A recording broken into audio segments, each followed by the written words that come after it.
The events take their origin in the lottery center. As soon as the guy entered the building through the door, the employees immediately recognized him and congratulated Mr. Fan again on his big lottery win. The guy won 10 million and the employee handed him the check, but the look on the guy's face scared him. As it turned out, this was the fourth time the guy had won the top prize in the lottery. The lottery center employee asked the guy not to wear such a scary mask anymore when he comes to collect his prize, because the guy scares people. Fan apologized to the employee and then said that it's all because of the process of accumulating luck. He notices that if he is unlucky, other people will become unlucky too. Thanks to the mask, the guy could feel safe. After picking up his check, the guy left the lottery center. After walking a little bit away from the lottery center, the guy took off his mask, which was scaring the others. The guy's name is Fan Xiao, and thanks to his ability, he can accumulate his luck.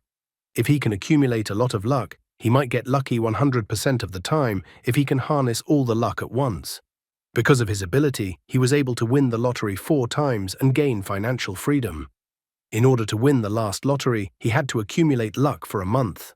The price of winning was constant encounters with pickpockets, thieves, human traffickers, and car accidents throughout the month.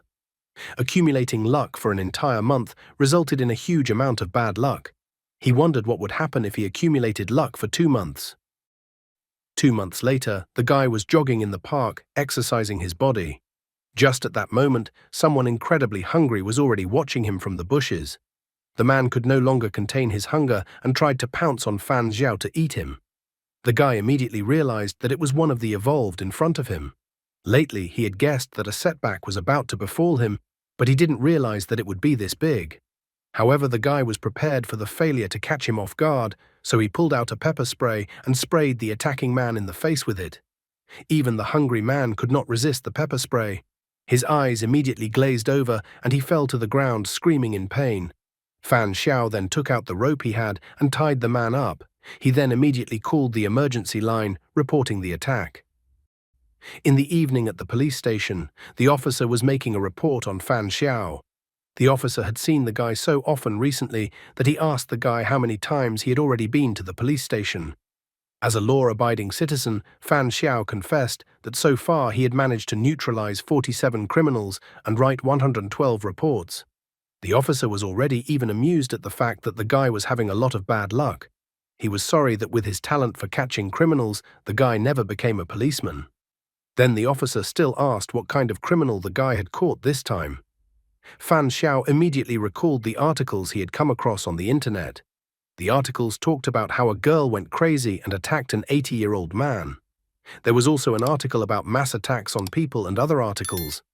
Fan Xiao admitted to the officer that the man who attacked him was very similar to the evolved that were talked about on the internet. The officer just exhaled tiredly and asked the guy not to talk nonsense, because evolved didn't exist, and everything written on the internet was just rumors. Fan Xiao decided not to continue the topic and agreed with the officer's opinion. However, in his mind, Fan Xiao understood the officer's opinion, and he wouldn't have believed in evolved either if he wasn't one of them. Returning home from the police station, the guy noticed that after accumulating luck for 2 months, he was attacked by evolved. If it wasn't for his vast experience, he could have easily gotten hit by a car. More than a month ago, several people had mutations in their bodies. Their food intake increased greatly, and their physical fitness increased dramatically.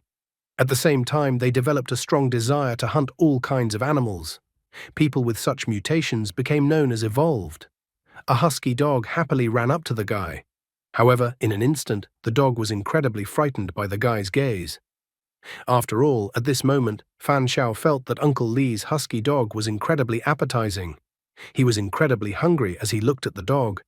However, he brushed aside the instinct that had arisen and tried his best to contain his hunger. Sitting at home on the couch behind his laptop, the guy recounted the problems of his current life. After becoming evolved, no matter how much regular food he ate, he could never completely get rid of the feeling of hunger that arose deep in his heart. He always felt like hunting living creatures. Opening his browser, he tried to search for information about evolved, but it turned out that all information related to evolved had been deleted. Kaneki Ken was well aware that perhaps indulging his appetite would soon lead to having to hunt humans. He didn't want to become a monster that would devour people. Holding the luck that he had managed to accumulate in 2 months, he was counting on that very luck to help him find a solution to the problem. As soon as he squeezed his luck in his hand in an attempt to use it, then suddenly all that luck formed an unfamiliar vortex to him. In the same instant, it was as if a system window appeared in front of him, on which he saw that the so-called system had detected evolved.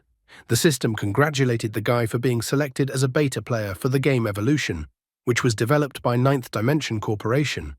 The game was aimed at promoting the evolution of humanity, and the corporation was eager to see the guy's success on this path. The process of determining the path of evolution then began. The system picked the 3 most suitable playable classes for the guy, from which he had to choose only one. The 3 classes to choose from were Star of Bad Luck, Dark Knight, and Assassin. The system noted that the class determines the development of a guy's talent, so the game class had to be chosen wisely. Luck favored the guy and the decision found itself. The Star of Bad Luck class didn't appeal to him as it led to failure. The Dark Knight class looked too ridiculous for him. Not finding any other options, the guy decided to choose the Assassin class. The system immediately congratulated the guy on getting the Assassin game class. As a beta player, the guy had a chance to develop his talent, so the system asked the guy if he wanted to do it now. The system noted that although the talent was an extension of the class, from the lowest E rank to the highest A rank, there were hundreds of amazing ones that couldn't be counted. The system asked the player not to worry about getting the same talent as another player.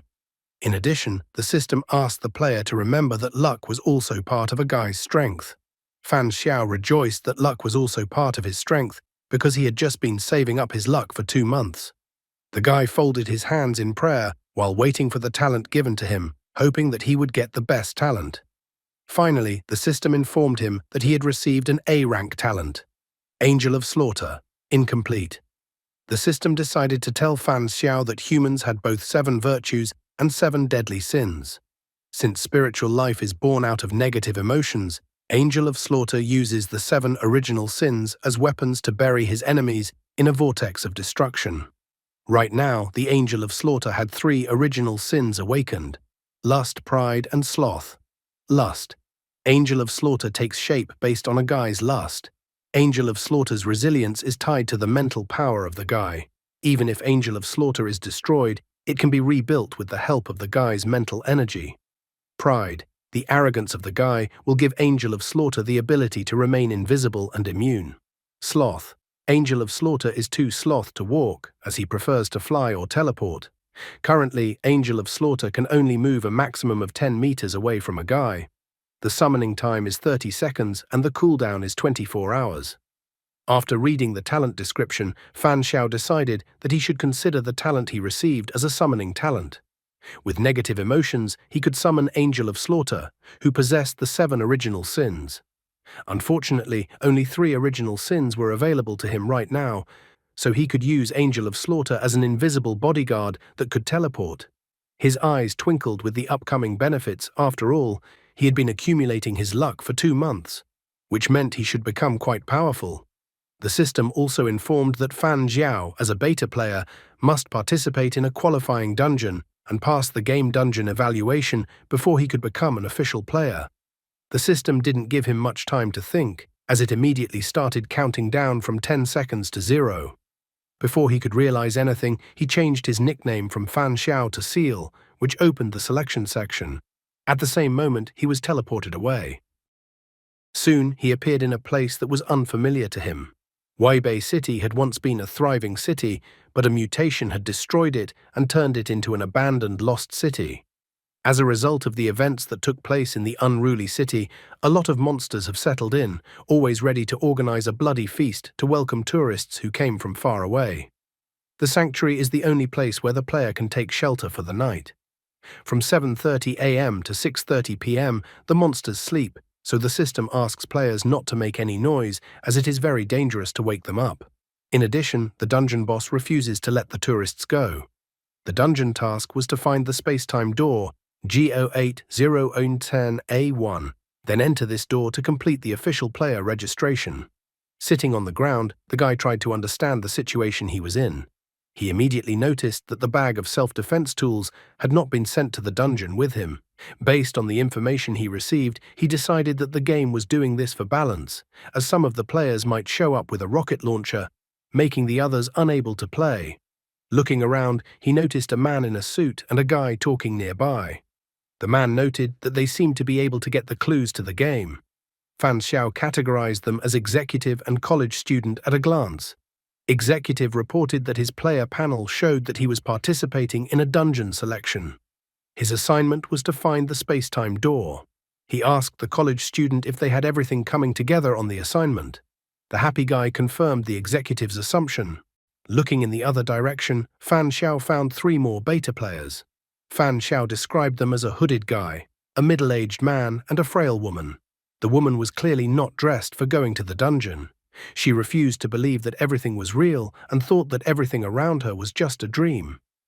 Also in the dungeon were high school students, 2 sisters. The younger sister did not understand what they should do now.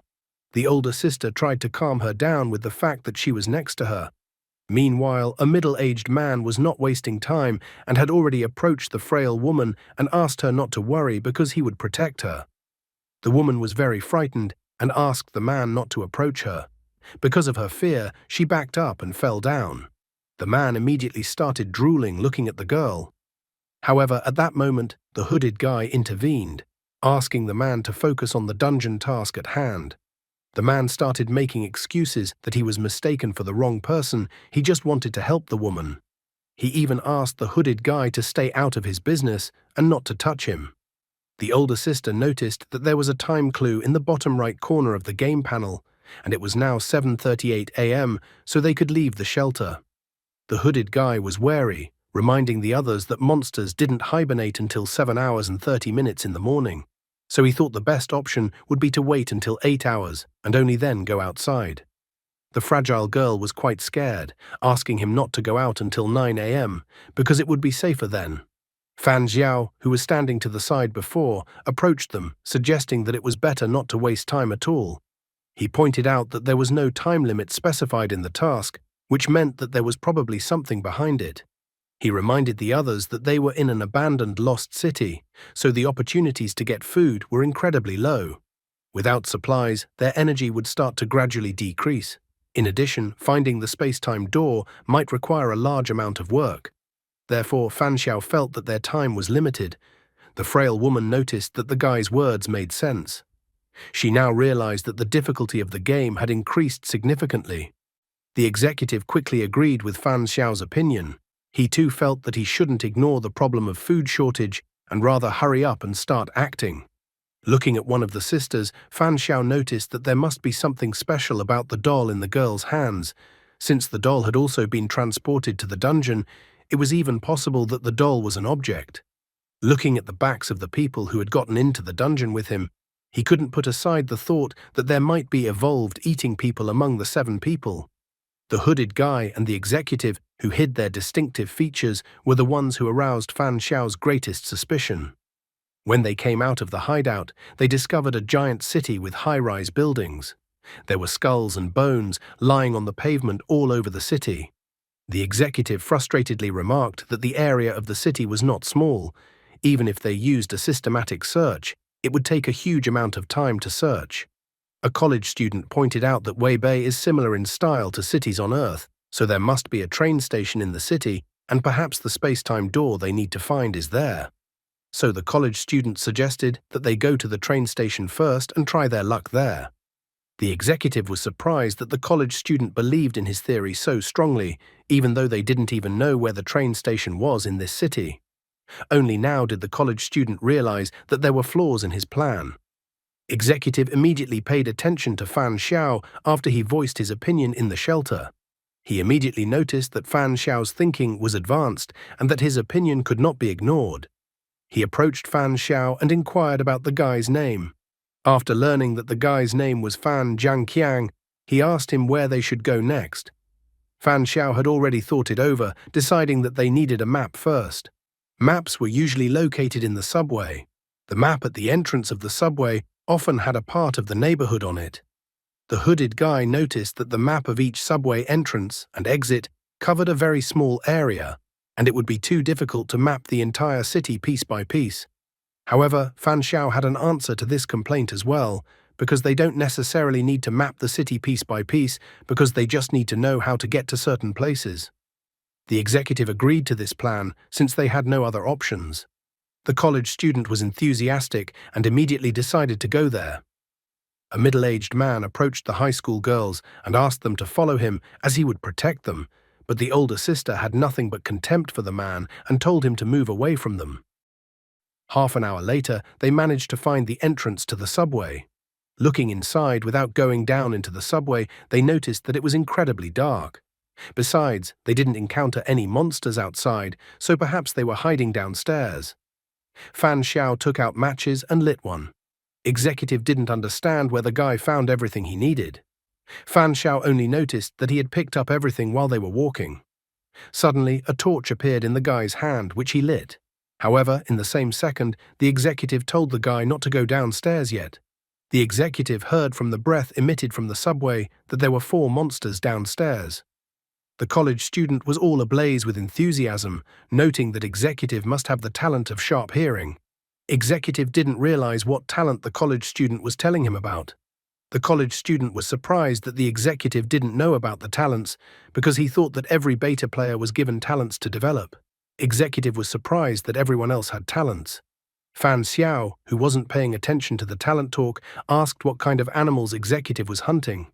Executive didn't deny and admitted that, like everyone else knew, Evolved had a strong desire for hunting. He had put up with it for 2 weeks and was literally at his limit, so he bought a dog.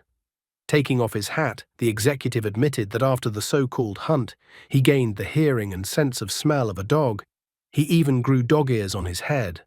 The college student was thrilled to see Executive's dog ears. He was also happy that he was lucky because he couldn't tolerate more than 4 days, but on the 4th day he became a beta player and his hunger was greatly reduced.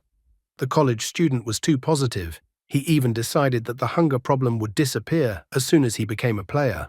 Fan Xiao approached the executive to inquire about what it was like for him to eat a dog. The executive couldn't understand why Fan Xiao was asking him that. Fan Xiao decided to press the man, walked closer to him, and asked him if he had accidentally tasted human meat while trying to satisfy his appetite. The executive recoiled, frightened from him. He couldn't find words after what he had heard. He didn't understand how the guy could even come up with such a wild thought. Fan Xiao decided that the man was not lying to him, unless he was a great actor who could easily mislead him. The guy decided to put it down to a joke, but he also pointed out that humans were also animals, so perhaps there were cannibals among the evolved. The college student admitted that the guy scared him, because he thought there was actually a cannibal among them. The hooded guy asked the others to stop fooling around because they had to move on and go down to the subway. The frail woman was afraid to go to the subway because there were monsters there. Fan Xiao remarks that they should continue as there was not much point in them looking for another place. After exploring the surface for so long, they didn't notice any monsters, but 4 monsters appeared in the subway at once. If monsters made a habit of avoiding the sun and hibernating in the shadows, then the number of monsters in the subway should have been significant. Executive was in agreement with Fan Xiao, thinking that they would have to go down to the subway after all. However, the woman was too scared, so her legs wouldn't obey her and she fell down. She was afraid to go down to the subway. The middle-aged man also didn't understand why they should go where the monsters were. The hooded guy asked them to keep their voices down. He suggested they try to enter the other entrance leading to the subway.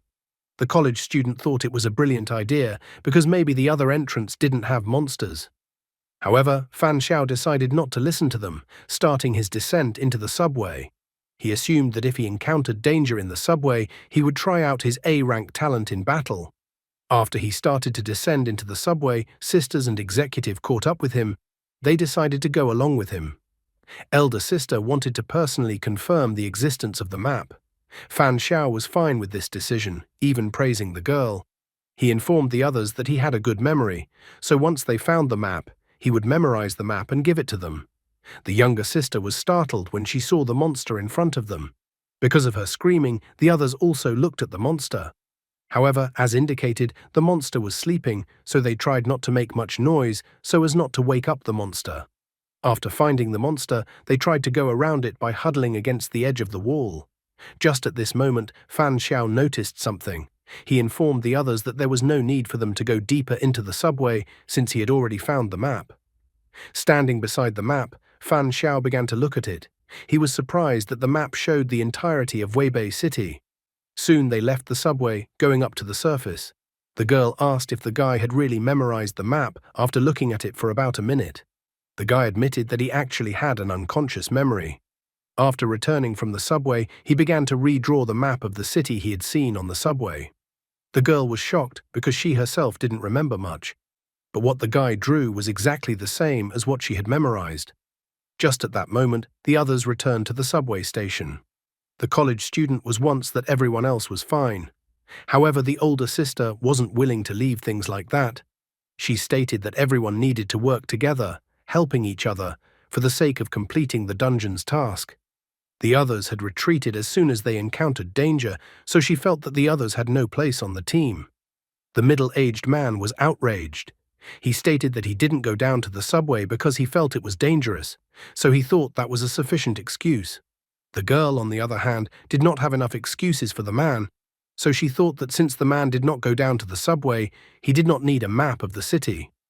The middle-aged man thought that he had gained the support of the others, so he thought that the others also disagreed like her. However, the hooded guy stepped forward and apologized that he had done wrong earlier, and even promised to fully cooperate in solving their common problem. The frail woman also apologized for being so scared that she couldn't go with the others. The college student also apologized for his cowardice as he had not encountered something like this before, but he promised to fully cooperate in the future. The older sister inquired if the middle-aged man had anything to say. In the end, he accepted defeat and apologized, although deep down he harbored a grudge and was going to straighten out the girl in the future. Fan Xiao finished drawing the map and told the others to stop making a fuss, because it wasn't even clear yet if they would be able to get out of the city alive. He had 2 maps, so he suggested splitting into groups. The college student was scared when he heard that they had to split up, because in horror movies, when people split up, they were bound to die. Fan Xiao didn't pay attention to his words.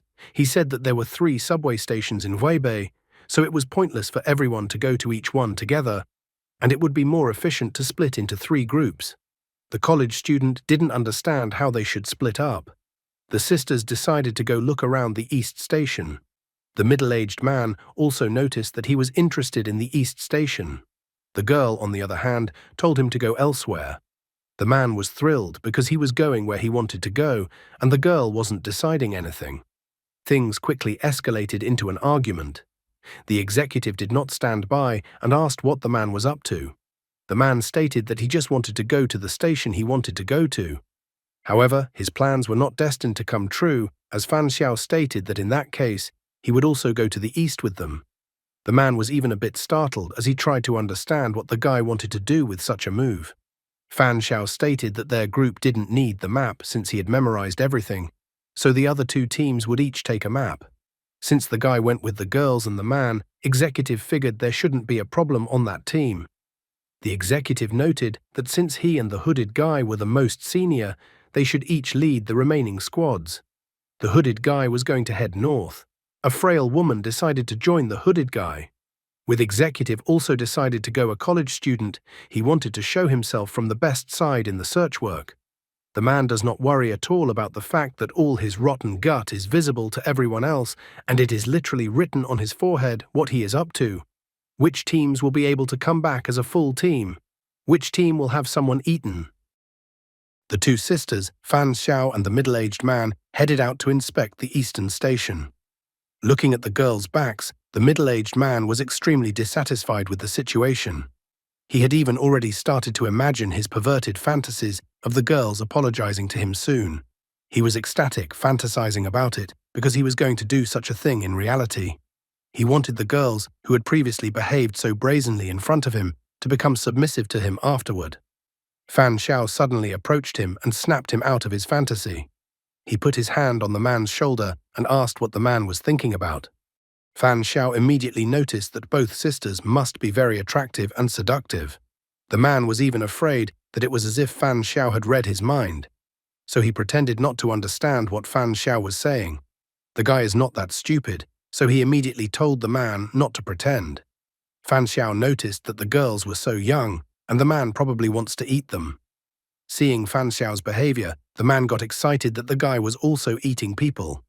In the end, Fan Xiao happily admitted that he had to pretend when surrounded by people, but now no one would be able to ambush him. He even said that with his uncontrollable appetite, he could not take it anymore. Naturally, everything he said was a lie. The man was glad to meet someone as evolved as himself. He admitted that if he hadn't held back, he would have pounced on the girls long ago. The mere thought of it made him angry. He didn't understand why his appetite hadn't waned after becoming a beta player, unlike those who weren't like him and Guy. The man was angry that others had talents, and those like him had nothing of the sort. Even the hard-earned talents of animals were gone after he decided to eat the man. The only improvement after he decided to eat a human was an increase in size. He was even sad to think what would happen if that wasn't there as well. Fan Xiao was only keeping the conversation going. Because the man was so chatty, Fan Xiao was able to find out that evolved cannibals surpassed ordinary evolved in physical terms. Fan Xiao decided to ask the man how many animal powers he had acquired. He confessed that he had gained 5 abilities but lost all of them. The man was very surprised to hear about 5 abilities. He thought that the maximum he could get was 3. In the past, he had eaten a cat and a dog, and then he ate a pig. Because of that, the mutation happened too fast, so he almost lost his mind. So he started attacking people. That's why the man was so much surprised and couldn't even believe that the guy had eaten 5 kinds of animals. Suddenly, the older sister abruptly turned around to them and wondered what they were talking about. She was shocked that they ate humans, and the younger sister was scared because of what she heard. Fan Xiao didn't fight back, instead suggesting that the man take 1 girl each. He reported that he liked the older one, so he asked the man to keep her for him. The man immediately agreed, but asked that the guy take his time eating her. At the same moment, the man swelled up like the Hulk, turning into a mountain of muscle. Drool flowed from his mouth as he stated that he wanted to have fun with the girls first. The giant-sized man said that if the girls cooperated, they would be less likely to get hurt. The girl asked the others to think carefully, for if they pounced on them, they would not be able to explain themselves to the others when they return to the shelter. For then they will be surrounded and will not be able to get good results. The man hesitated, not knowing what to do after the girl's words. However, Fan Xiao asked the man not to think about it, because after they dealt with the girls, they would just blame it on the monsters. He even came up with a plan that they would tell the others that they had accidentally woken up a monster during their search and it had dragged them away. Fan Xiao reminded the others that they were all complete strangers to each other. Therefore, he didn't understand why the man suddenly thought that the others would attack them because of the 2 dead girls. The guy thought even the very thought of that was incredibly ridiculous. The man was delighted, thinking the guy was incredibly smart. The girl asked her younger sister Baiji to run and call someone for help while she held the others back. Fan Xiao was originally right that the doll in the girl's hands was definitely not simple. The girl immediately used the doll to attack the man. The man was even surprised and thought the girl was cheeky because she somehow thought that she could hold them off. He tried to attack the doll, but it turned out that the girl could control the doll and the doll dodged the man's blow. The doll then delivered a kick to the man's left eye, splitting his eyebrow. Baiji was too scared and did not quite know what to do. However, her sister told her to run again and bring someone to help her. After hitting the doll like that, the man became furious and tore the doll apart in a rage. He began to insult the girl, stating that she would still regret coming into the world. The girl did not at all expect her doll to be dealt with so easily, but at the same moment the man grabbed her by the throat with his hand. He lifted the girl above his head, telling the girl to watch him deal with them. However, at that moment, someone stabbed him in the back with a thin iron bar. The man only had time to turn around to see that he had been pierced by Fan Xiao's iron rod. At the same moment, the man fell to the pavement and died, and the girl also fell to the pavement. She tried to cough up after the man's grip. Her younger sister immediately ran over to her, worried for her. At the same moment, the game reported that player Seal had destroyed player King of the World. According to the game rules, a Seal player could inherit King of the World items. The game then began retrieving and inheriting items. Moments later, the game reported that the King of the World player had no items, so the inheritance failed. Fan Xiao disappointedly complained that the man didn't have any items. The girl was surprised that Fang Xiao appeared not to be an ally of the man, and that he seemed to be just pulling information out of the man. He even praised the girl that her thinking had changed rather quickly. She wondered when Fan Xiao had gotten suspicious about who the man really was. Baiji didn't understand why her sister started a conversation with such a topic. She thought that acting any other way would scare the cannibal away, and then there would be no way to sneak up on him unnoticed as the guy had done. Fan Xiao praised Baiji, reminding them that he did not know the number of players who were cannibals, so he had to act blindly. The guy admitted that he immediately realized that the cannibals wouldn't miss such a chance to start a fire. He even explained that before he exposed the man, the girls were also under suspicion. Baiji couldn't believe what she had just heard, and she felt sick just at the thought that someone could be a cannibal. After this conversation, the girl decided to formally introduce herself. Her name was Lu Xining, and her younger sister's name was Lu Baiji. The guy, however, introduced himself again as Fan Jiangqiang, which means standard of strength, so the girl, realizing that he didn't give his real name, decided that the guy might as well not give a name. Xining wondered if the guy had originally suggested splitting into teams because he wanted to create new opportunities for players who were cannibals to make a mistake. Fan Xiao only pointed out that if they hadn't split into teams, then the cannibals wouldn't have shown their fangs then. He felt that it would do no one any good to have a time bomb hidden in a team, because such an option was a common-sense defense against the bandits. Baiji was surprised to realize that the guy was implying that besides the man among the players, there might be other players who are cannibals. The first thing Fan Xiao wanted to do was to head in the direction of the hooded guy and the fragile woman. The girls were surprised that the guy called the other players by the signs, hooded guy and fragile woman. He admitted that he suspected that either or both of them might be cannibals. Xining immediately wondered which of them he suspected more. He only had a hunch, but he had yet to confirm everything. Soon they heard screams and then saw the fragile woman and the hooded guy running towards them. They were screaming and calling for help, because each one of them had been attacked by a cannibal. Fan Xiao was even glad that they had arrived in time. The hooded guy and the fragile woman pointed fingers at each other, claiming the other party was a cannibal. Fan Xiao thought that since they called each other cannibals, they should provide some evidence. The hooded guy immediately showed his right hand, reporting that the woman wanted to eat him and bit a piece of flesh off of him. The fragile woman responded by showing her right hand and reporting that the guy was actually a monster and that he had bitten her flesh off. Xining decided that in this situation, the monster bit his own hand the moment he saw them in order to wound himself. Baiji couldn't understand how one could tell the difference between a cannibal and an ordinary person. Fan Xiao thought that since there was a wound on both of them, they would have to rely on intuition.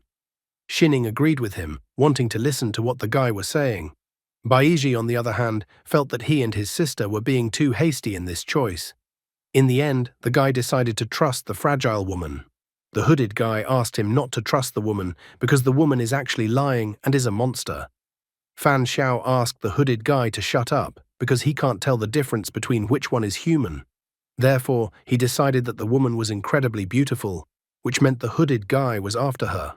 The frail woman was happy that the guy believed her, and she even hugged him. Fan Xiao asked the fragile woman not to be afraid of anything because he was on her side. Her face even turned red, and she wanted to inform that she was not some kind of cannibal. However, she was not allowed to finish her words, as Xining pierced her from behind with an iron pipe, and Fan Xiao also pierced her left leg with an iron pipe. The fragile woman was furious that all this time the guy was playing with her. Lu Xining was even surprised that the guy trusted her so much, and after all, she might have just not understood his plan. However, Fan Xiao reminded her that they had already had the experience of fighting a man. So even if he didn't say anything, he was sure that the girl would understand the true purpose of his choice. Xining was tense as she realized that the guy in front of her was not only smart, but also incredibly brave. He didn't even give her any sign, as he believed that she would somehow understand his scheme and do as he wanted. After they had talked enough, Fan Xiao asked the monster to reveal its true form. The fragile woman was not fragile at all now. She had grown to an incredible size, and her entire body was made up of muscles. She threatened to torture everyone to death and then eat them. Fan Xiao immediately noticed that the woman looked much stronger than the man, so he assumed that the woman had eaten another evolved. So he almost instantly told the others to run away in the direction pointed. The woman wasn't about to let go so easily, attacking with her powerful body and trying to lift the asphalt the others were running on. Her efforts caused untold destruction in the city. Xining wondered to Fan Xiao if he had any plan or if they would have to hide somewhere. However, the guy told her not to worry because reinforcements would be arriving soon.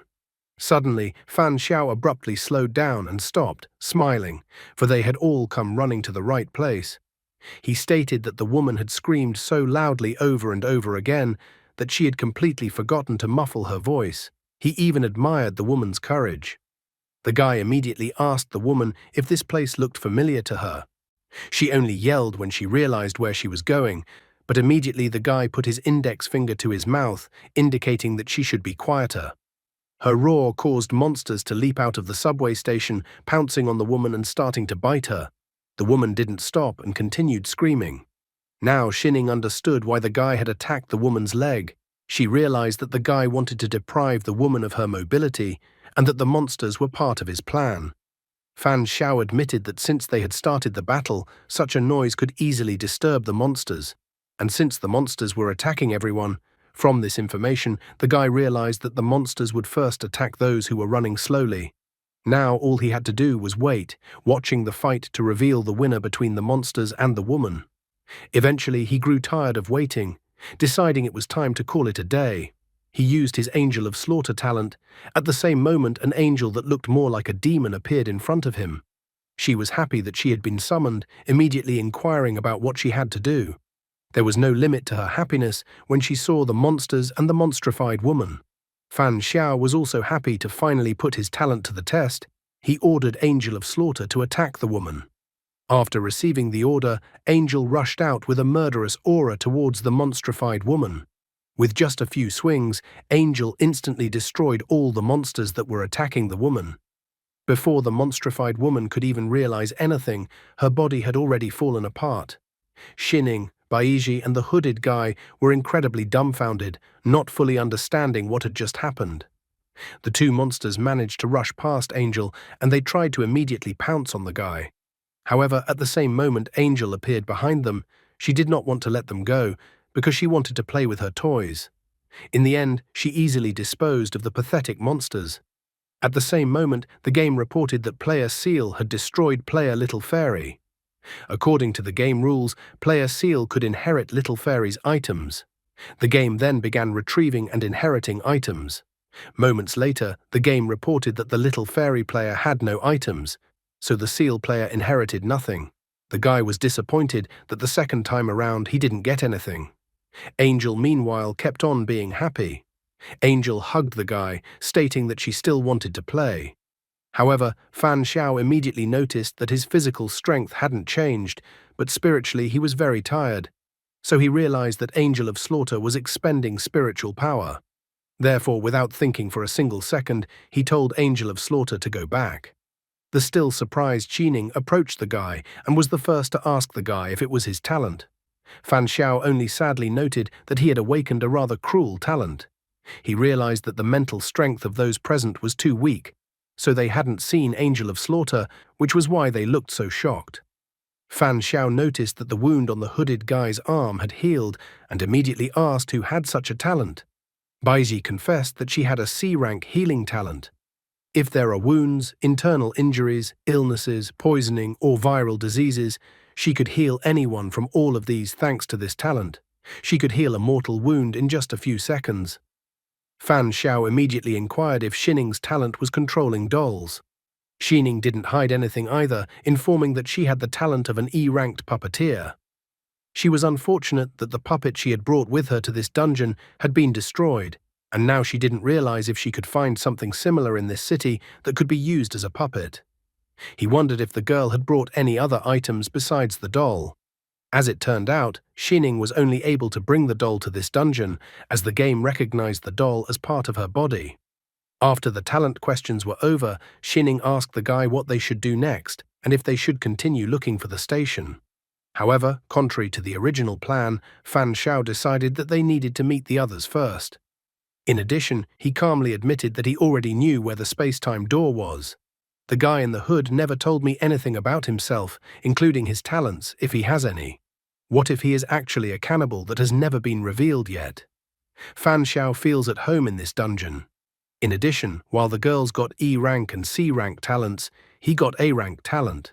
Fan Xiao's fun adventure is just a matter of watching because wherever he goes, he has good luck. Soon, everyone was back at the original hideout. The student was surprised that the others were so bad at tactics that they had turned a game of exploration into a werewolf chase. He was surprised at the endurance of the others. The executive noted that the point was that there were cannibal players, which meant that this was not good news. Nevertheless, he was glad that this time it was all over thanks to the others, or else the team would have continued to have cannibal monsters lurking around, and ordinary players like them would have been killed.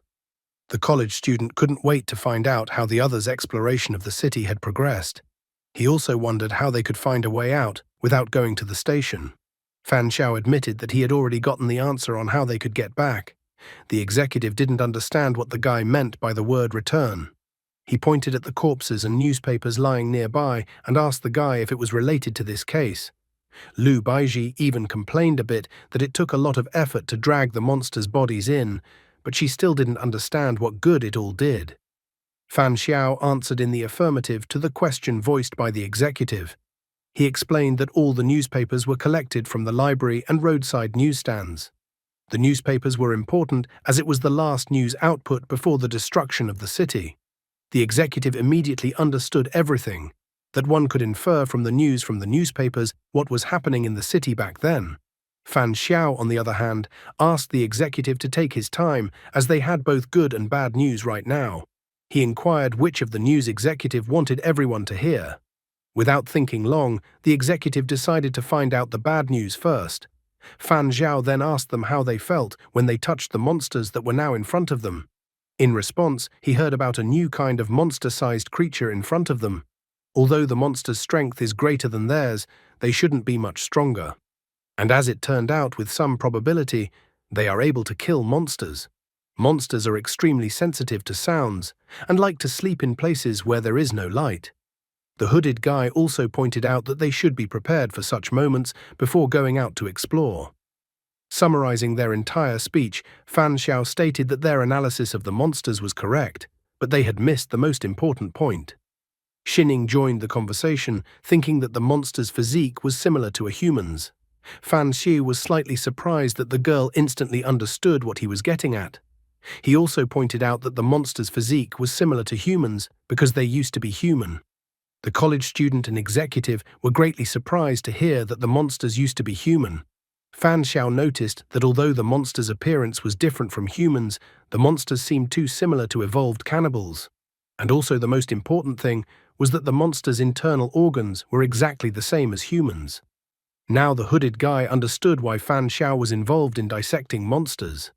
The energetic college student was surprised that humans had become monsters and even called it a biochemical crisis. Fan Xiao, however, corrected him, thinking that it would be more appropriate to call the process an evolutionary crisis. The executive was still trying to figure it out and confirm if he had gotten it right. What Fan Xiao wanted to tell him was that in this world, as well as their world, there were evolved cannibals who had subsequently evolved into similar monsters. Fan Xiao confirmed his fears. He assumed that the world they were currently in was parallel to their world. The collected papers confirmed his theory. Everyone picked up a newspaper to read what was in the news. One article said that in the face of the increasingly serious phenomenon of illegal hunting of stray cats and dogs, the Animal Protection Association had issued a statement of strong condemnation. The reporter did not know whether this was a distortion of human nature or a fall of morality. Another article reported that the mukbang industry had recently discovered a new round of insane internal growth with the appearance of ultra-gluttony stream. The third sensational article reported that a guy was able to lift a car with one hand. All the passers-by were shocked at what they saw. The reporter wondered if humans had already stepped into a new round of evolution. Even a college student reading the newspaper instantly realized that in the future, their world would also be because of cannibalistic evolutionists like the one they were in now. He was so stunned that he refused to believe it. Executive was shocked when he read the articles in the newspaper, realizing what a horrible future awaited their world. Baiji started crying, complaining that she hadn't even managed to find a handsome boyfriend yet. Fan Xiao saw everyone's downcast mood and asked them not to be so pessimistic. He reminded them that they had a question to ask after reading the newspaper. The doomsday denouement that the Weibei Customs newspaper was informing them of might not be so bad, but serve as a kind of warning to them. Xining slightly misunderstood the guy's words of warning, but he calmly smiled back at her. Fan Xiao tried to remind and explain to everyone present that the dungeon was being used as a selection dungeon to tell each player about the future of Evolved. The players selected through the selection process, that is them, could be the key to changing such a sad future. The general mood changed to an upbeat one in an instant. The executive realized what the guy was implying, that they would be the saviors of the future in their world. The college student cheerfully noted that Evolved was moving in the right direction. Xining couldn't hide her smile after noticing that Fan Xiao, with just a few words, was able to revive the fighting spirit in the others. She found him smug, but also quite attractive. Executive decided to inquire about the good news then. According to Fan Xiao, the good news was that he had already found, or rather located, the location of the space-time door. The executive and college student couldn't hide their surprise that Fan Xiao even knew the location of the door. Fan Xiao decided to play a game with them, asking them to try and guess where the door was on their own, given that he had provided them with all the information they needed. The college student admitted, after thinking for a bit, that he wasn't good at solving riddles. The executive noticed that clues for clearing the dungeon were usually hidden in the most dangerous places. And since the monsters were originally human, the most dangerous place should be the place with the most people in Weibei. He thought it could be a school, a large shopping mall, a landmark, a heavily populated area, and so on. The hooded guy added that monsters like to hide in dark places, so maybe the door is in a large underground parking lot of a shopping mall. He also didn't rule out that maybe the place they need is in the sewers. Baiji suggested that the door was in the zoo. Pointing a finger in the girl's direction, Fan Xiao reported that the girl's answer was the closest to the truth. The girl even blushed and hid behind her sister's back. Xining thought that there were only two places, and since it wasn't a zoo, then the place they needed was the oceanarium.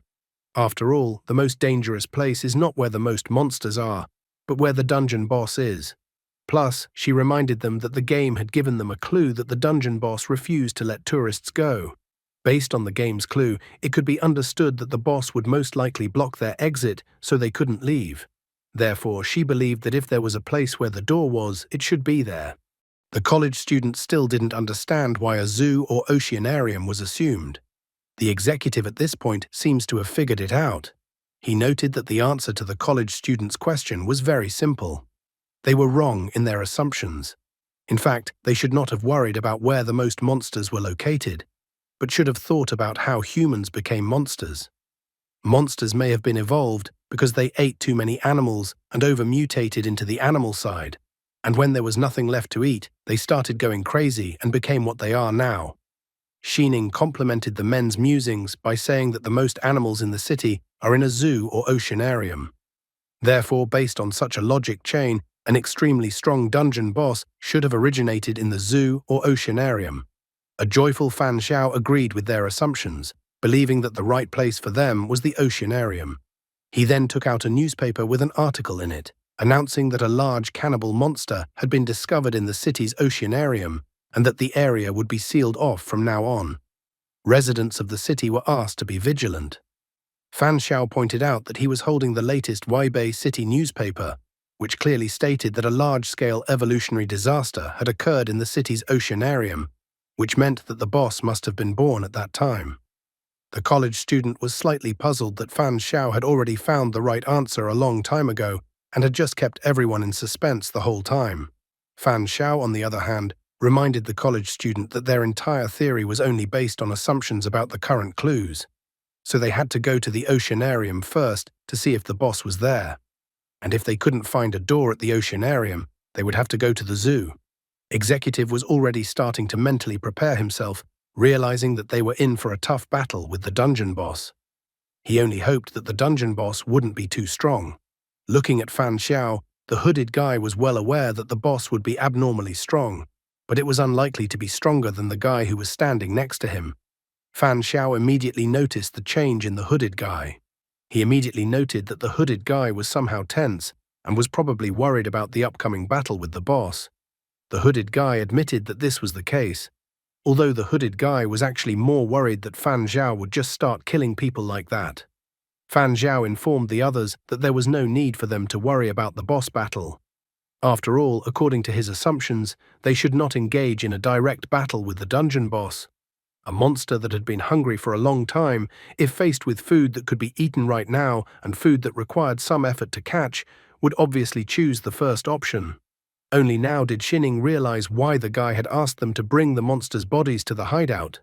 Fan Xiao confirmed her speculation, wanting to give the boss the corpses of other monsters and not engage in a direct fight with the boss. Encouraged by the information the executive received, he wanted to immediately go to the oceanarium and get out of the dungeon as soon as possible. However, contrary to his claims, Fan Xiao crouched down on the floor.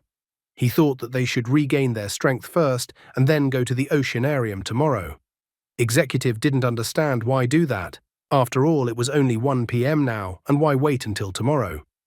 However, Fan Xiao was firm in his decision. He said that he was tired and wanted to rest.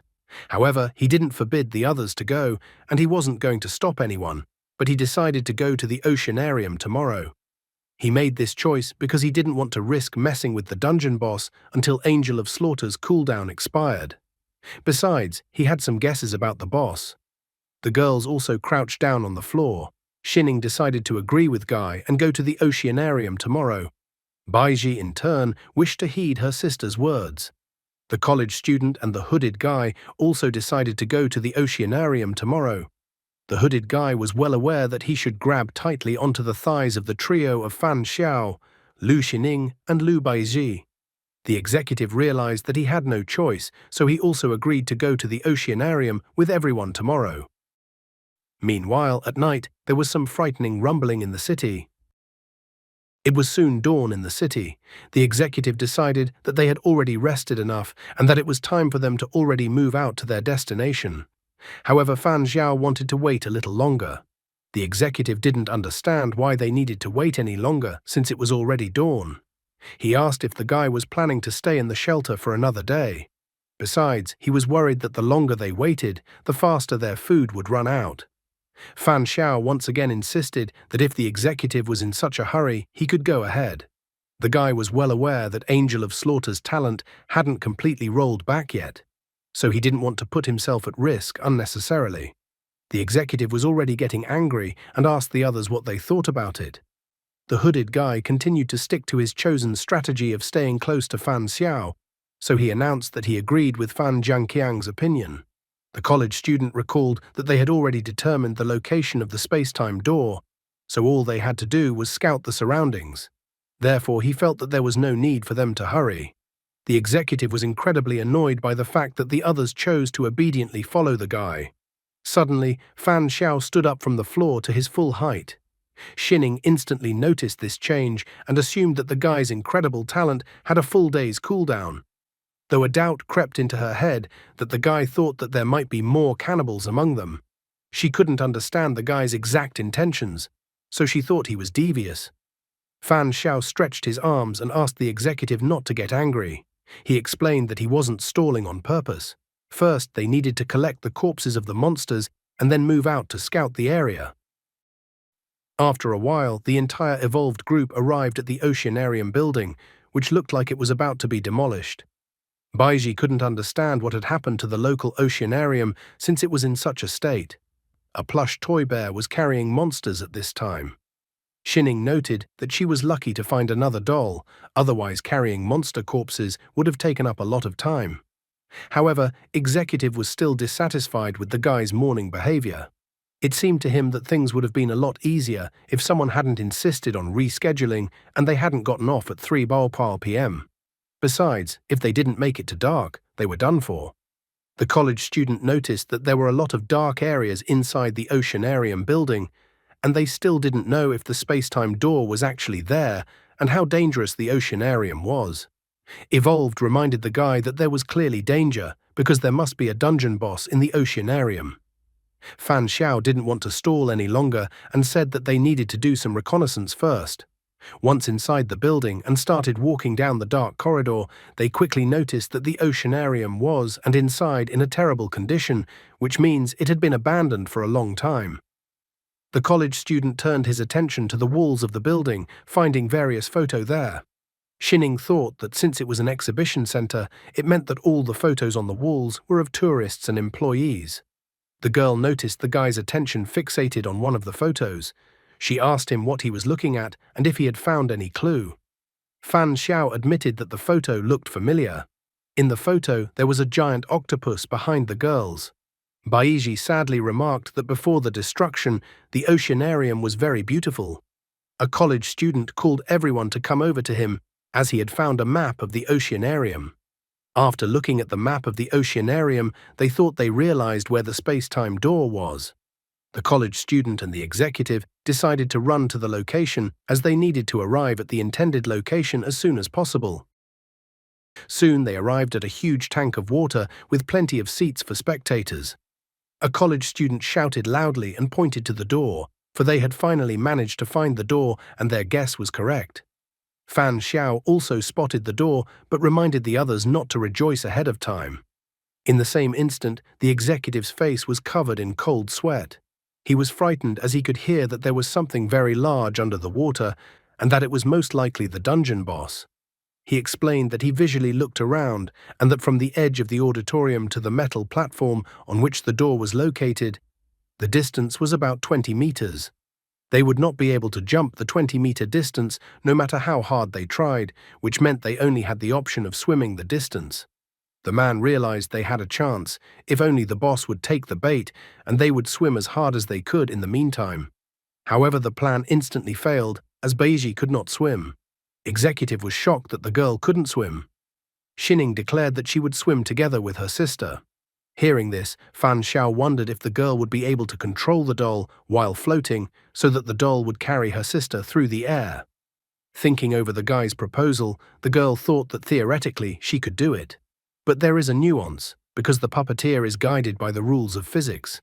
To lift a person into the air, she will have to withstand the weight of 2 people. So the effect of simply transporting the girl through the air would not be as practical as if she simply floated along with her sister. The water provided some buoyancy and mental control of the doll while having to move herself at the same time, so the girl felt that the option suggested by the guy would be too slow.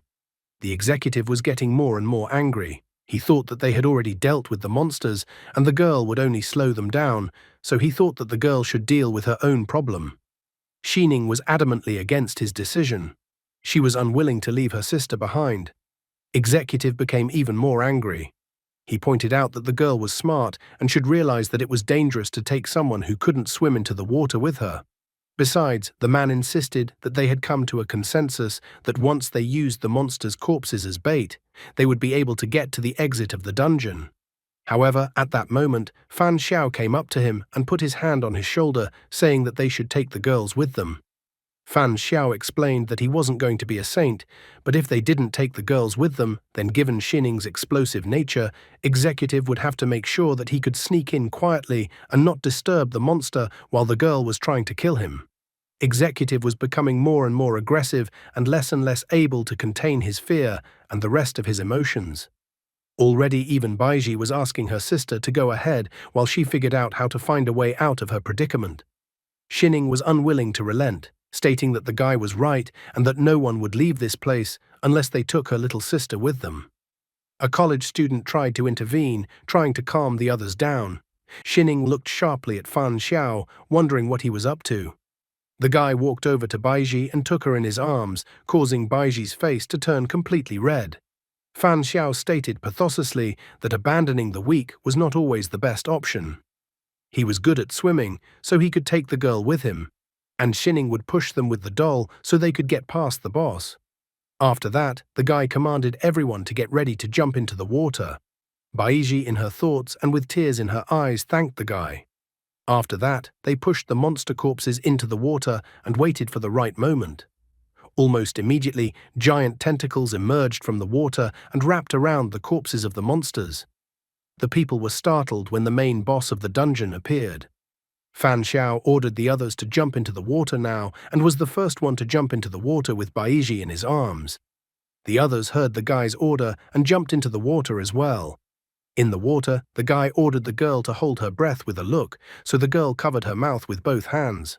While in the water, Fan Xiao quickly counted everyone and noticed that one person was missing. The executive didn't jump into the water, but rather bided his time. He vilely noted that the guy was right and he understood the guy's choice. However, he was no exception and threw a huge rock into the water. In the same instant, the boss, disturbed by the dropping of the giant rock, swam to the surface. Continuing to hold his breath underwater, Baiji still couldn't understand what had happened. Executive asked him not to blame him for anything. After all, the guy himself had given him inspiration when he stated that as long as someone wanted to cause trouble, everyone wouldn't be able to leave. The hooded guy immediately realized everything, that the executive had decided to sacrifice them all in exchange for his salvation. The college student was shocked that the executive decided to do such a thing. The frightened Baiji didn't know what they should do next. However, they didn't have time to be angry with the executive for long, as giant tentacles reached out of the water and started grabbing them one by one. When one of the tentacles rushed towards Fan Xiao, the guy suddenly drew his sword and chopped off the tentacle. He realized that since they couldn't escape, they would have to finish off the boss. After the guy cut off one tentacle, the monster wailed in pain. Executive realized that now was the best moment to break through in one breath and dived into the water. Noticing that the executive had jumped into the water, the girl wasn't going to let him go so easily after trapping them, so she ordered the bear to attack the man. However, Fan Xiao told her not to be distracted by the executive, but rather to strip the monster of its eye and be quick about it. Shining rushed curses towards the executive as she was unwilling to let him go after such a betrayal. Nevertheless, Shining decided to do the guy's bidding and point the doll towards the boss. The hooded guy also noticed that the college student seemed to have already fainted. Fan Xiao asked the others to give him 1 minute. Baiji once again started complaining that she was useless and that it was all because of her. Complete chaos had begun. The monster was increasingly entangling the girl with its tentacles. She managed to capture the monster's attention, but the guy somehow never did anything about it. Shining realized that with the guy's talent, he should be able to deal with the monster, but the guy seemed to be waiting for something. The executive, meanwhile, sailed confidently toward the door. He was glad his decision was the right one. He realized that the way to get through the dungeon was to sacrifice the others. Suddenly, a melody reached his ears, and then the man found that he could not move. He noticed that his arms and legs no longer obeyed him. He tried to figure out who was singing the song. At the last moment, it came to him that he was facing the true boss of the dungeon. Executive looked at the beautiful girl in front of him, even blushed. However, in the next moment, the girl opened her giant maw and bit the man's head off. At the same time, another monster tore the girl's doll apart. Shining was already angry because the guy didn't do anything about it. She had already openly asked him that if the guy's talent still hadn't run out of cooldown. Fan Xiao asked the girl not to get angry as he needed some more time. Suddenly, he noticed some bubbling in the water in front of him. He immediately commanded Angel of Slaughter to appear and kill the monster underwater. The guy even pointed with his left hand in the direction of which particular monster to kill. Angel of Slaughter was delighted, as the monster's strong aura was to her liking. However, the mermaid refused to give up so easily. She attacked with Angel of Slaughter's sound wave. Unfortunately for the mermaid, Angel of Slaughter easily broke through her attack and had already launched multiple chopping attacks at the mermaid herself. The tentacle monster had time to notice the mermaid's head separated from the mermaid's body and was sinking to the bottom.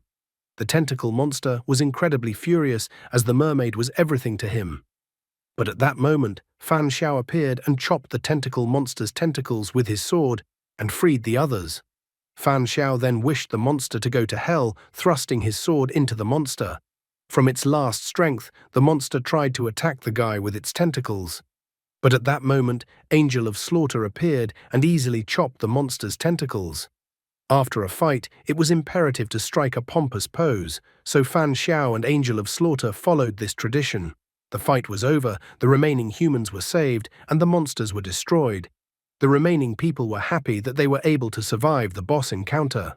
The executive was somehow aggressive, even though he seemed to be almost the calmest before. Fear changes people. The system congratulated the guy for killing the boss. The system also informed him that he would receive an exclusive reward after closing the dungeon. Fan Xiao was finally able to exhale with relief since it was all over. Shining wondered how the guy knew that there was another monster under the water. Fan Xiao confessed that it was just an assumption he had made. He recalled about the photo they had previously seen and that back then the guy had mentioned that the picture seemed familiar to him. So in fact, he had already seen the couple in a newspaper they had looked at before. The newspaper reported that the bodies of the deceased had not been found. Another page of the newspaper cited an incident involving evolved cannibals. Since this incident was related to the oceanarium, the guy gave the incident special attention. The newspaper called the monster a high-risk target. After the man ate most of the inhabitants of the oceanarium, he was missing his hand, so the guy was very impressed by this moment. However, the human monster reported in the newspaper had the abilities of an octopus. If a man eats an octopus, he will be a humanoid octopus. If a human eats a human, then you get a mutant human. So the guy assumed that the person who ate the humans was not the octopus monster, but was another cannibal monster. In fact, that was just his assumptions. But when he saw the picture of the couple in the oceanarium, he realized that his conclusion could most likely be correct. After the guy's words, Shining was extremely displeased. It turns out that the guy had known for a long time that there were actually two monsters and had even deliberately hinted for the traitor to stab them in the back, forcing the traitor to take the initiative. Fan Xiao corrected her words, noting that he had never said such a thing. He didn't force the executive to choose to become a traitor or not. It would certainly be better for him to work together, but executive preferred to choose betrayal. So the guy asked that the blame for the executive's betrayal not be blamed on him. He explained that in such places people reveal their darkest intentions. However, even though he may not call himself fair, he did not want to be seen as selfish. Plus, like he said earlier, if they didn't bring Baiji with them, Shining wouldn't be able to live with the decision. Shining agreed with him that if someone decided to abandon her sister, she would do the same thing. However, Shining believed that despite the other options, she would have known that her sister would have been fine. Fan Xiao did not show the same confidence that Baiji would still be fine in a different outcome. The girl attributed this decision to the fact that her sister had always had good luck. She admitted that this is not the first time her sister has found herself in a desperate situation like the one that happened today. However, Fan Xiao still thought the girl's idea of luck was somewhat ridiculous. He informed her that he had a completely unique idea of luck. The girl decided not to pursue the topic further, wanting to talk about it with the guy later in private. The guy agreed to her suggestion. Now the thoughts crept into his head that his luck was not so remarkable and there were others like him. He should have cleared up the matter as soon as possible. Ever since he had been in this dungeon, he had noticed that his luck was accumulating 10 times faster in the shelter than before. After thinking hard, he came to the conclusion that even if nothing was happening, just staying in this place was already bearing great fruit for his luck. Staying in this place for 2 days, he could accumulate luck in 20 days in the normal world. He wondered if his life was in danger. Would he be able to spend the accumulated luck to pass the dungeon alive? Being in a dungeon was not necessarily a bad experience for him. Nevertheless, he decided that it was time for them to leave this unlucky place already. However, at that moment, he was stopped by Shining, asking him to wait for a while. The guy was at a loss as to what was even going on and why she had called him. Gaining confidence, the girl bowed to the guy, thanking him for helping them pass the test. The others also ran up to him and thanked him for saving them. Baiji confessed that if it wasn't for the guy's help, she would have died. The guy asked the others not to give such solemnity to the whole thing. He also confessed that his name wasn't actually Fan Jiangqiang, but Fan Xiao. Xining was annoyed that the guy had been using a fake name all this time. As they headed for the door, Baiji admitted that Fan Xiao's name seemed familiar to her. Fan Xiao explained that maybe the girl had seen his name in the news. Recently, he had several cases of fighting criminals that had been reported by the mass media. The girl was surprised that the guy was a real hero. Fan Xiao thought that it was a matter of habit, and he didn't want to be some kind of hero at all. Looking at his back, Xining thought about the fact that he was able to find the exact clue in the dungeon and was also able to predict people's intentions and utilize that. She also noted that combined with his strong talent, the guy was able to keep a precise pace. The girl realized that the person in front was quite scary, and it was good that they didn't become enemies. Baiji asked the guy to leave a contact for contact, noting that it wasn't for her at all, and her sister asked that the guy talk to her privately afterward. The guy didn't mind at all leaving a contact for contact, but Xining was surprised at her sister's skill and deception. She grabbed her sister's hand and aimed for the door, noting that if Baiji needed the guy so badly, then Baiji was the one who should have said so rather than bringing her into their conversation. Baiji promised to call the guy. The college student admitted to being jealous of the guy. The hooded guy, on the contrary, thought that one should not only be envious, but also wary. Fan Xiao said goodbye to the guys and walked through the door. The system congratulated the guy for passing the qualifying dungeon. Thanks to his passage, the guy was successfully registered as a player as soon as he passed through the space-time door. Next, the system told the guy a bit about the players. Official players were divided into 3 types: white player, human player, grey player, half-human players, black player, cannibal player. Each type of player is distinguished by the color of the number on their right hand. At the player's option, the number on the hand may be visible to all or hidden. Since the guy has no record of assimilating foreign genes, the system awarded him white player status. After a moment, the guy moved back to his couch. Thanks to this, he realized that there was an automatic return once the task was completed. In addition, he wondered if all the missing items had returned. Furthermore, he noticed that it had only been 4 hours, even though they had been there for several days, which meant that the time in the dungeon was very different from the current time. He was happy to find that the feeling of hunger had finally disappeared. He was so happy that he had finally gotten rid of the bad habit of eating animals. At this moment, a system notification appeared in front of him. The system reported that during the first dungeon, the guy had eliminated 2 black players and 1 grey player, as well as using deduction to use the clues of the space-time door, and even killed the final boss, Singing Mermaid. The dungeon was successfully cleared. Dungeon grade, S. Dungeon reward, 3 space-time tickets, 3 E-rank evolution potions, 3 bottles of E-rank antidote, 3 bottles of E-rank cure potion, 5,000 in-game coins. In addition, he received a reward for killing the final boss. Anemia earring, D-rank item. Fan Xiao first decided to take a look at the reward for killing the boss. He wondered what effect the anemia earring had. As soon as he activated the anemia earring, it immediately appeared on his ear. The system continued its explanations regarding the anemia earring. In that historical period that can no longer be researched, there were rumors that a vampire was madly obsessed with a human girl and gave her one of his earrings. After the girl wore the earring, she discovered that the earring had incredible power. According to the item's description, the wearer of the earring can control their own blood and turn it into a cold weapon for battle. The weapon's power is determined by the amount of blood expended. When the blood weapon pierces a creature's blood vessels, it will fuse with them. At this time, the earring will establish contact with the creature's blood for up to 1 hour, during which time the creature's blood can be freely manipulated. At this moment, Fan Xiao felt the blood in his body boiling, as if the blood could answer his call and could coagulate into a weapon, equivalent to another ability. He felt that this reward was truly good. Also, according to the item explanation, the maximum distance for controlling blood through the air is 50 meters. After that, he decided to look at the evolution potion, so he immediately drank it in a volley. It was just a disposable consumable item. With his current physique, he could already face the cannibal monsters without any problems. The guy then decided to take a look at his player panel. His evolution percentage was 20%. The system reported that the player had advanced to E rank, so the system wondered if the guy wanted to take the chance to upgrade his talent. The system also pointed out to the guy that as an E-ranked player, he was now required to participate in a dungeon trial at least once a month.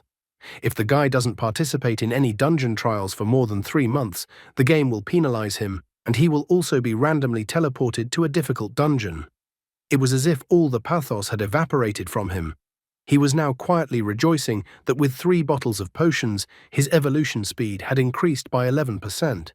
He didn't expect players to be able to improve their talent after a rank increase, but now he could refine his Angel of Slaughter talent. Suddenly, someone called his phone. The call was from an unknown number. The guy assumed that the sudden call from an unknown number could be from Baiji, although he didn't deny that it might have something to do with the dungeon. As he answered the phone, he realized that his conspiracy theories were going too far. As soon as he inquired about who was calling him, he heard that it was Lu Xining. She thanked the guy once again, thanking him for making it possible for them to return home safely. Fan Xiao recalled that the girl had already thanked him today, so he was a little confused as to why she was calling him about it. However, the girl reminded the guy that he wanted to know about her sister's good luck. After her words, he only remembered it. Wanting to know what the girl's luck was, he had actually forgotten about it. He was only interested in this topic because if there were people like himself, he should take this matter seriously. Xining told him that the cases of her sister's luck were quite numerous.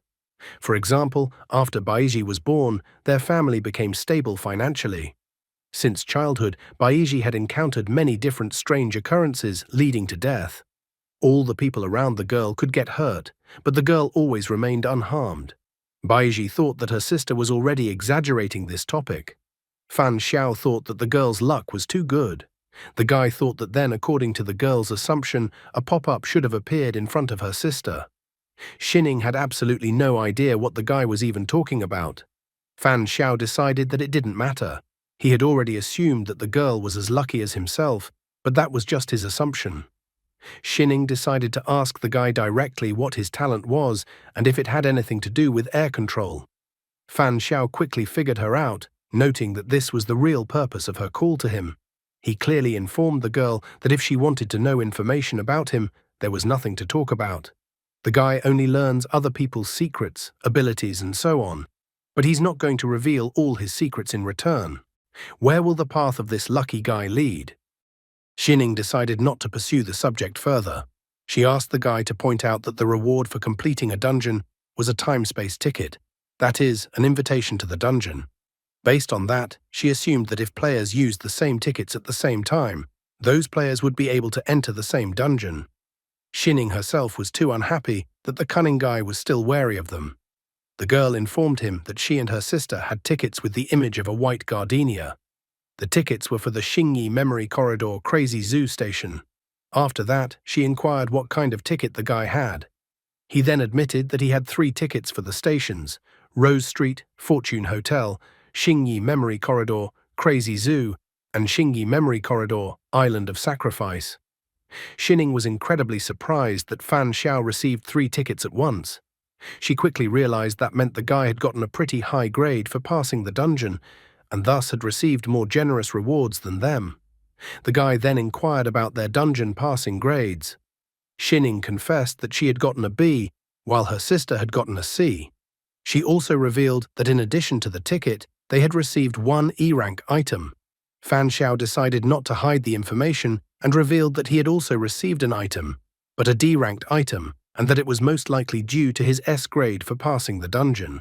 He had too little information, and there would only be more dungeons in the future. Therefore, he decided to summarize it briefly. Xining decided that since they had the same ticket, she was offering the guy cooperation. However, she also clarified that she would have to wait a few days since she wanted to sew some special dolls. She tried to clarify if the guy was in a hurry, but to her surprise, Fan Xiao informed her that he wasn't in a hurry to go anywhere and could wait until they were ready to go to the dungeon. He even offered to let them contact him when they were ready. After that, they finished chatting on the phone. Putting the phone aside, the guy thought about the past call. He realized that to give personal information about himself was to demonstrate his willingness to cooperate. If he formed a team with the girls, he would have 2 reliable companions, and besides, one of them was a healer, which added to the idea. Fan Xiao had gotten through the rewards for the first dungeon pretty quickly. Now he had to work on improving Lolly's combat strength. He needed to improve his Angel of Slaughter talent. After that, the process of improving Angel of Slaughter began. However, it didn't last long and ended almost immediately. The summoning time was now 60 seconds and the ability's cooldown was 12 hours. In addition, Angel of Slaughter now had another original sin: wrath. The system reported that the guy's anger served as a weapon to create the weapon Angel of Slaughter wields. This weapon conceptualizes an attack, bypassing all defenses and directly damaging other living things. Everything that is alive, even the deity before you, will be destroyed. The guy quickly realized that this was a kind of buff to the attack, which was very useful for Angel of Slaughter. After strengthening Angel of Slaughter, her appearance had also changed, but the only thing that made the guy uncomfortable was calling her Angel of Slaughter every time. So the first thing he decided to do was to give her a name. The next day, Fan Xiao was sketching on sheets of paper. It was as if he was compiling a sketchbook of the evolved cannibals going through the dungeon with him. When he looked at the sketch of the man he had drawn, he found that the man was exactly as he remembered him, so he was slightly relieved that his drawing skills hadn't diminished yet. At that moment, someone knocked on his door, but as it turned out, Fan Xiao was not surprised. As soon as he opened the door, he saw a police officer, and with him were a man and a woman in strict suits. The officer noticed that the guy came to the door rather quickly, which meant he wasn't at all surprised that he was coming to see him. Fan Xiao parried, pointing out that yesterday's attack was about evolved, so he had expected something like this sooner or later. The woman was surprised when he brought up evolved, as she thought it was all just rumors from the internet. The man in turn wondered why the guy believed these rumors. He wondered how Fan Xiao knew that evolved was the attacker. Fan Xiao didn't make up anything to justify himself. He directly informed his guests that he himself was evolved. The officer was shocked because he didn't expect to hear something like that from Fan Xiao. Fan Xiao was the first to speak again. He told them that he didn't want to go through all the procedures and wanted to get straight to the point. The guy admitted that he had participated in the qualifying dungeon yesterday and had become an official player. He then revealed that he had met 2 cannibal players in the dungeon. However, those cannibals were already dead, so he provided them with sketches of the cannibals. The woman was amazed at his straightforwardness. The man praised the guy for his amazing sketches, noting that the guy definitely draws at a professional level. He figured that if Fan Xiao had gotten to know the personalities and interpersonal relationships of the cannibals well during his time in the dungeon, then now they would finally be able to close some murder-related cases. Fan Xiao calmly admitted that he used to do graphic design and was an art student, so his drawing skills hadn't diminished yet. After that, the man finally decided to move on to introductions. He revealed that his name was Du Ruo, and the woman next to him was Wu Yanqing. He also asked the guy to think of the woman as his assistant. According to their documents, they were both from the Special Affairs Agency. In his thoughts, Du Ruo noted that it was quite difficult to pick on the guy in any aspect. Fan Xiao decided to ask them if they were representatives of the relevant agencies. Du Ruo decided to correct him by pointing out that the Special Affairs Agency is a department created by the government just a month ago. The Special Affairs Agency is responsible for matters related to evolved, players, and the evolution game. The first thing the guy asked was whether Officer Wang was aware of the circumstances. Du Ruo decided to clarify that Officer Wang had only recently found out about everything. The officer looked at the guy with some annoyance and sadness, noting that the guy was always getting into weird incidents. Du Ruo shared with the guy that they had already arrested the evolved cannibal who had attacked the guy. He also wondered if the guy could show his type of player. Fan Xiao rolled up his jacket sleeve and showed them his number and also added that he was a white player.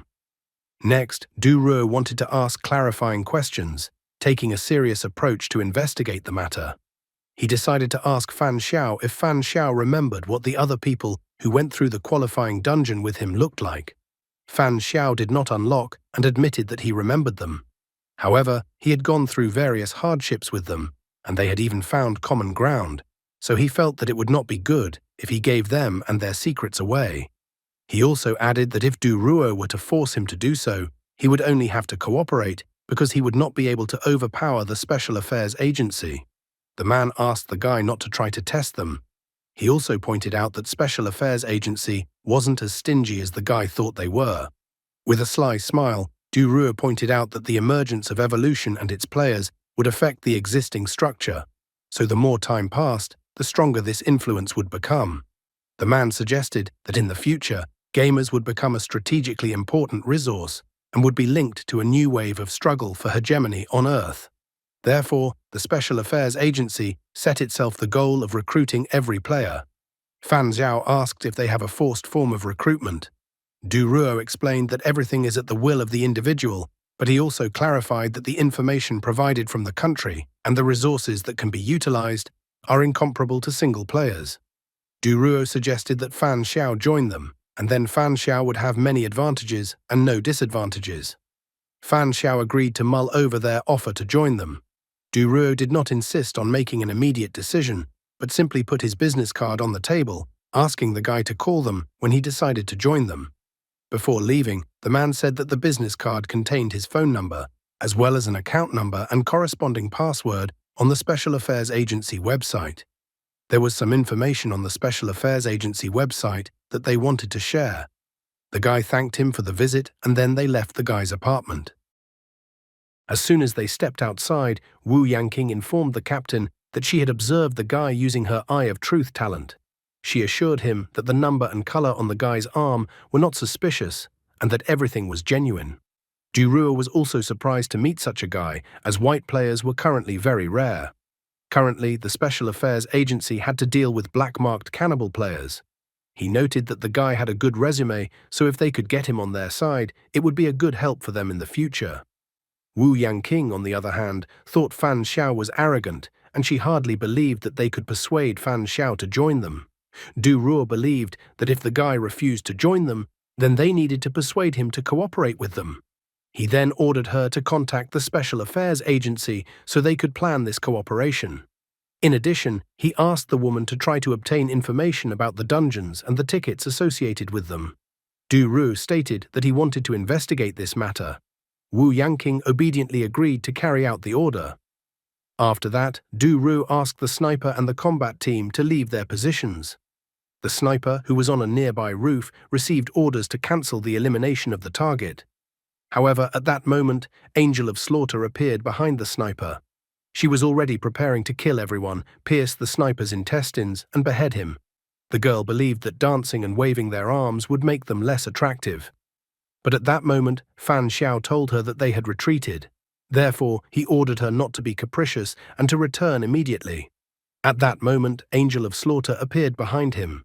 She declared that Fan Xiao was bad because he wouldn't let her kill whoever she wanted, and she wanted to play. As it turned out, the guy had come up with a name for her, Fan Qi.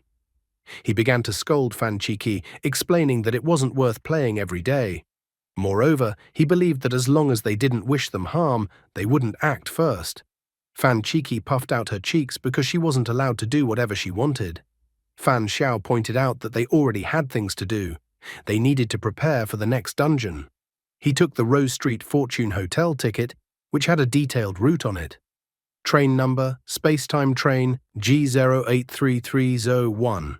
Destination, Rose Street Fortune Hotel. Carry-on items. Half a cubic meter of game reserve space allows you to take some essential items with you to pass through the dungeon. It is prohibited to store firearms and other dangerous items in it. Late at night on the roof of a high-rise building, Fan Qi tried to catch her breath and called the guy a fool, noting that he weighed too much. Fan Xiao noticed that the girl could only carry it a distance of about 10 meters after pumping it, and to unlock the full flying skill, they still had a long way to go. However, he noticed that the weapon transformed from anger had become a purely domestic tool for murder. After that, he let the girl go, wishing her a good rest. Since he had managed to test almost all of his abilities, he decided to go to a new dungeon. As soon as he used the ticket, he began to be transported to the Spacetime train station. The system asked the player Seal to note that his Spacetime train G083301 would arrive in 5 minutes. The system also reminded him that as an E-rank player, he had half a cubic meter of game space to store items that he could take with him on a trip or into a dungeon. However, the E-rank player's storage did not support the placement of firearms and high-tech products. Once at the station, he looked around, surprised that this time he was not sent directly to the shelter, but had to get there by space-time train. Now he understood why the pass was called a ticket. At that moment, a man approached him, noting that it was an incredible coincidence that he had met Fan Xiao in such a place. The man asked if Fan Xiao was also going to the dungeon. This man was Du Ruo, whom the guy recognized immediately. Du Ruo admitted that he couldn't contain his curiosity, so he decided to try it once. However, Fan Xiao didn't believe in such strange coincidences, so he was on his guard. Fan Xiao asked how many times the man had gone to the dungeon. Du Ruo immediately said that this would be his third trip to the dungeon. Will Du Ruo manage to survive this trip and recruit Fan Xiao to side with the Special Affairs Agency? The guy had already asked Du Ruo directly about the possibility that they might have gotten into the same dungeon. Du Ruo only explained with a smile that the space-time train would pass through many stations, each of which had many dungeons. Therefore, the man tried to reassure him by saying that it was unlikely that they would be so lucky that they would be able to get to the same station and the same dungeon. Fan Xiao admitted that he had seen on the Special Affairs Agency's official website that there was a trading platform. So the guy asked the man if he correctly understood the information that there was a trading platform where tickets could be exchanged. Du Ruo confirmed his speculation. He also said that trading required actual contact between players, and that usually such trades were only done within their organization. It's all set up this way because other players can't trust each other, since in the game, killing another player allows you to take their items. Therefore, players are afraid of falling for such cheating by other players. Fan Xiao decided to waste no time and asked if there were many players in the Special Affairs Agency. But Du Ruo was not a bad guy either, saying that if a guy joined their organization, he would tell him this information. After hearing his reply, Fan Xiao still once again decided to dodge a quick decision, informing him that he needed time to think about the proposal. At this moment, a voice sounded out from the speakers. The voice greeted the players with the arrival of the space-time train, G083001. The announcer also announced that the train was departing from Sunshine Coast Station and heading to its final station, Fantasy Fairy Tale City. The players were also asked to follow the rules. The first rule was that it was forbidden to attack train workers, because otherwise a player who broke this rule would be escorted off the train by the guards. The second rule was that if the train encounters danger, players who help have a chance to get special rewards. The third rule was that players who actively spend money are more welcome on the train. Just as the announcer was announcing the rules, a train pulled onto the platform. Fan Xiao immediately said that he was going to Fortune Hotel and asked where Du Ruo was going. The man admitted that it was an unbelievable coincidence, but he had to go to the same place. However, Fan Xiao could not be fooled so easily by such speeches, and he immediately realized that this was too good a coincidence. The guy quickly realized that the Special Affairs Agency was watching him, but he thought that it didn't matter and he would do the task properly. After that, Fan Xiao and Du Ruo proceeded to the train and took their seats. After looking around inside the train car, Fan Xiao noticed that there were quite a few people. He also noted that according to the rules announced by the announcer, there was no prohibition for players to have private duels. After pondering his words, Du Ruo did not remember that there had ever been any such clashes between players. However, he didn't rule out the existence of players who might kill another player for items, and there might also be cannibal train players who were eager to attack other players and have a treat for themselves. Therefore, the man advised the guy to be careful. At that moment, a conductor with a cart came up to the guy and handed him a menu. He took the menu in his hands and began to study it closely. He found out pretty quickly that there was even food on the menu, but he was disappointed that a cup of coffee cost 50 game coins, which was incredibly expensive. Du Ruo, with a smile on his face, decided to treat the guy and pay for his cup of coffee. The guy thought it was quite generous of the man. After a while, they brought him hot coffee, which he sat and drank comfortably. He noticed that the coffee was not ordinary at all. When he examined the cup, he noticed the name on it that it was a joint product of 9th Dimension and 9 Arts Gastronomy. Du Ruo informed him that everything was real in this place. He was even a little surprised that the guy assumed it was just some fake loading page before entering the dungeon. Fan Xiao continued questioning, trying to find out from the man what this place even was. Du Ruo suggested that it was some kind of crevice where various time and space lines intersected. Based on this theory, it could be assumed that the other passengers on this train were most likely from other worlds, which was different from the world where Du Ruo and Fan Xiao lived. Du Ruo admitted that when ordering food, he bribed the attendants to get some information, and the most valuable was the information about the space-time station number. Fan Xiao immediately called out the number G08010A1. The man noticed that the guy was pretty good at memorizing everything. He also shared the information he was able to find out. As it turned out, G08 is the number of the space-time node, 010 is the number of the world zone. According to this information, Earth has the number 010 for the world zone, and the last digits A1 is the station number. Every starting station in the world started at A1, and there were many game dungeons hidden underneath the station. Fan Xiao now had a slightly better understanding of what was happening, having memorized the point that parallel worlds were divided by numbers. Suddenly, an announcement was heard on the train. The announcer asked for all players' attention and then announced that there would now be an emergency bounty announcement. The train announcer reported that a player known by the nickname National Annihilation had been spotted in spacetime node G08. He was a member of the Tribunal of Life Assassination Organization. This person is a super player who once killed high-ranking employees of a game company and is an extremely dangerous individual. The announcer appealed to all players at spacetime node G08 that if they had any information about this individual, they could directly report to the game. Depending on the importance of the information provided, the game company was willing to provide an appropriate reward. Fan Xiao wondered why the game company couldn't directly punish the players. After all, in order to catch criminals, they have to use the space-time train and issue reward ads. The guy wondered about the organization he had just learned about, Tribunal of Life. He was a little surprised that there was a player organization that dared to openly oppose a game company. Du Ruo understood his reasoning perfectly. After all, based on these announcements on the train, it appeared that the game company could not fully control the evolution game.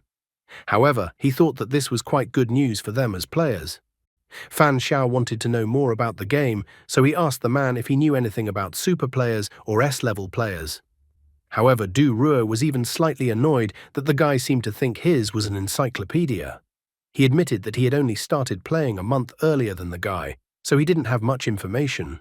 The man thought that super players were hardly anyone they could face at their current level. Suddenly, the train announcer announced that the train had arrived at Rose Street Station and advised the passengers with this ticket to leave the train. Fan Xiao was surprised that the train had reached his desired station so quickly. As he exited the train car, the guy stated that he was actually curious what would have happened if they had continued traveling on their own ticket, but Du Ruo didn't know the answer to that question. However, he warned the guy that before breaking the rules, he should consider whether he had the power to do something like this, because otherwise the consequences might be too severe.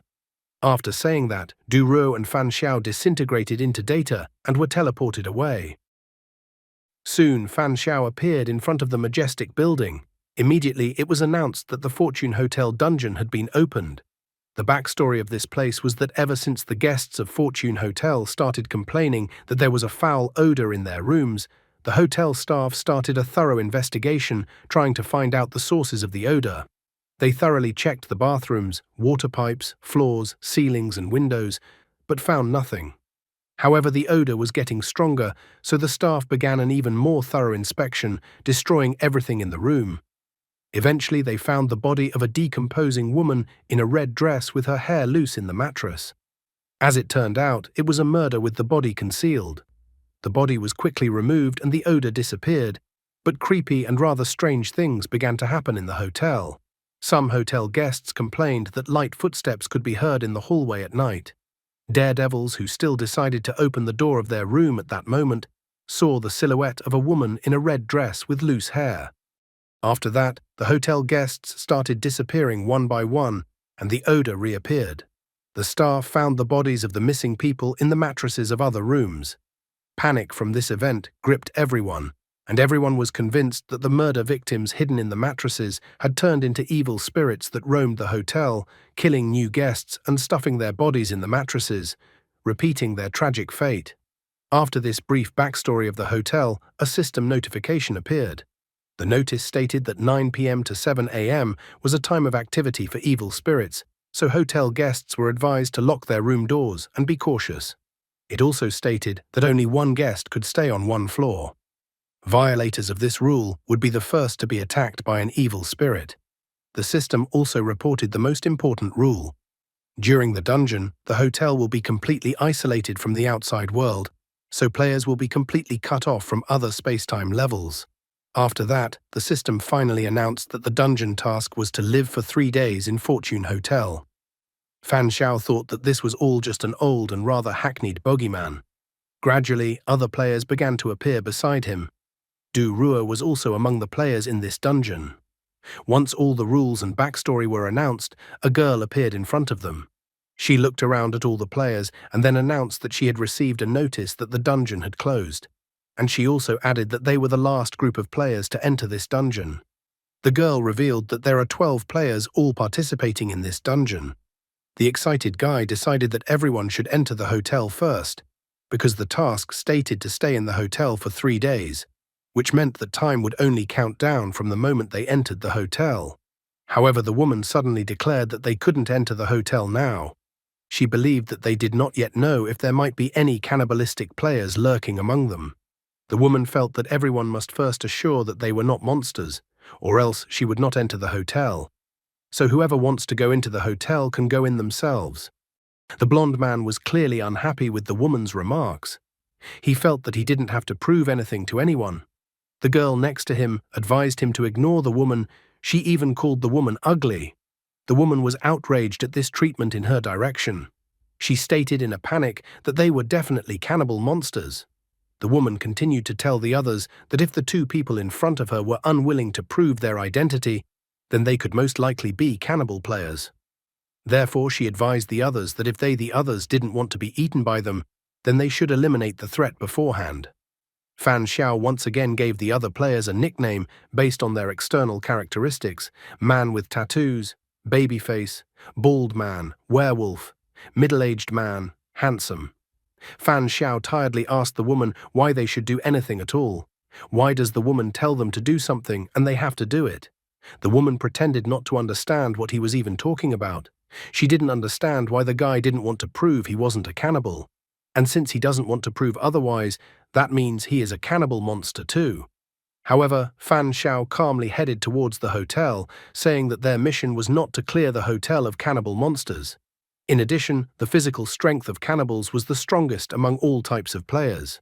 Therefore, he believed that even if they found the cannibals, there would be casualties, and no one wanted to just die. He asked if there were any players who were willing to take the lead. If there were, he would follow them, but if there were none, he would just go inside the hotel. Then, smirking, he turned to the others, saying that even if he was a cannibal, who would risk anything against him? He immediately asked if the woman who was screaming the most would risk attacking him. The woman immediately started screaming at the top of her throat that the guy had given himself away. She was displeased that the other players didn't do anything about it.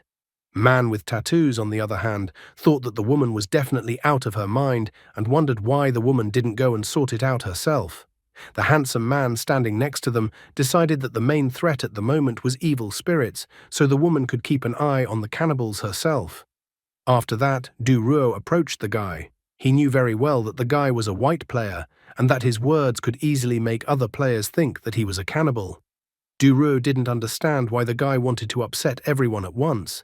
However, the guy stated that subhuman players had distinctive characteristics, and as a white player, he couldn't just explain things to them.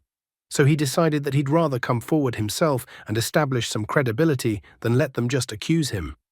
After all, the evil spirits were still in the hotel, so he wanted to make a deterrent for the players. Plus, he quickly realized that the woman wasn't trying to eliminate the threat beforehand at all, but just wanted to create a commotion to see who had what powers to keep themselves safe. If he is wrong in his assertions, then why is the woman herself not doing anything at all? Everywhere there will be such screamers who do nothing themselves but shout and muddy the waters. What will such a ploy lead a guy to? After that, everyone headed quietly to the hotel building. After that, despite the woman's cries, all the players entered the hotel building. After looking around the hotel lobby with his eyes, Fan Xiao came to the conclusion that no one had been in this place for a long time. Babyface got straight to the point, reminding the others that there could only be one person on one floor, so he wondered how they would allocate which player would occupy which floor. The middle-aged man did his best to calm everyone down. He stated that all the players could live as they wanted. The man had already looked around the hotel and noted that there were 13 floors, and if we exclude the first floor with the lobby, there would be enough floor space for all 12 people. The middle-aged man asked which floor the businesswoman would take. The businesswoman informed that she would like to take the 7th floor. She explained her decision by saying that she was in business and therefore paid attention to every detail. The middle-aged man was delighted by this coincidence, admitting that he was also in business. Approaching her, Handsome stated that they had come almost at the same time, so he suggested that the woman team up with him to look out for each other. Bald Man announced that he would take the 2nd floor and let the others continue to allocate other floors. Blonde Man was outraged that Bald Man decided to take the 2nd floor for himself. He believed that living on the 2nd floor was the easiest way to escape, so he was going to take the 2nd floor himself. Hearing his words, his girlfriend said that she would take the 3rd floor in that case, asking Chen to keep an eye on her. Du Ruo, on the other hand, decided that they could decide exactly which floor to stay on later, so he suggested Fan Xiao look around the entire floor first. The man assumed that if they were lucky, they might be able to find out some information related to the evil spirit this way. After listening to him, Fan Xiao reminded him that the hotel was big, so for efficiency, he suggested that they split up. The blonde man wasn't very happy with the guy's idea, thinking that the guy was crazy. Qian reminded him that the hotel was actually inhabited by an evil spirit. With a bloodthirsty look at Qian, the guy said that if Qian wanted to search with him, he would do it. Qian was more than a little scared, for he remembered the guy's earlier words on the street. Qian kindly refused his request. He stated that he didn't agree with splitting up one by one rather than saying that he would go with the guy. Qian also boldly told the guy to stay away from him.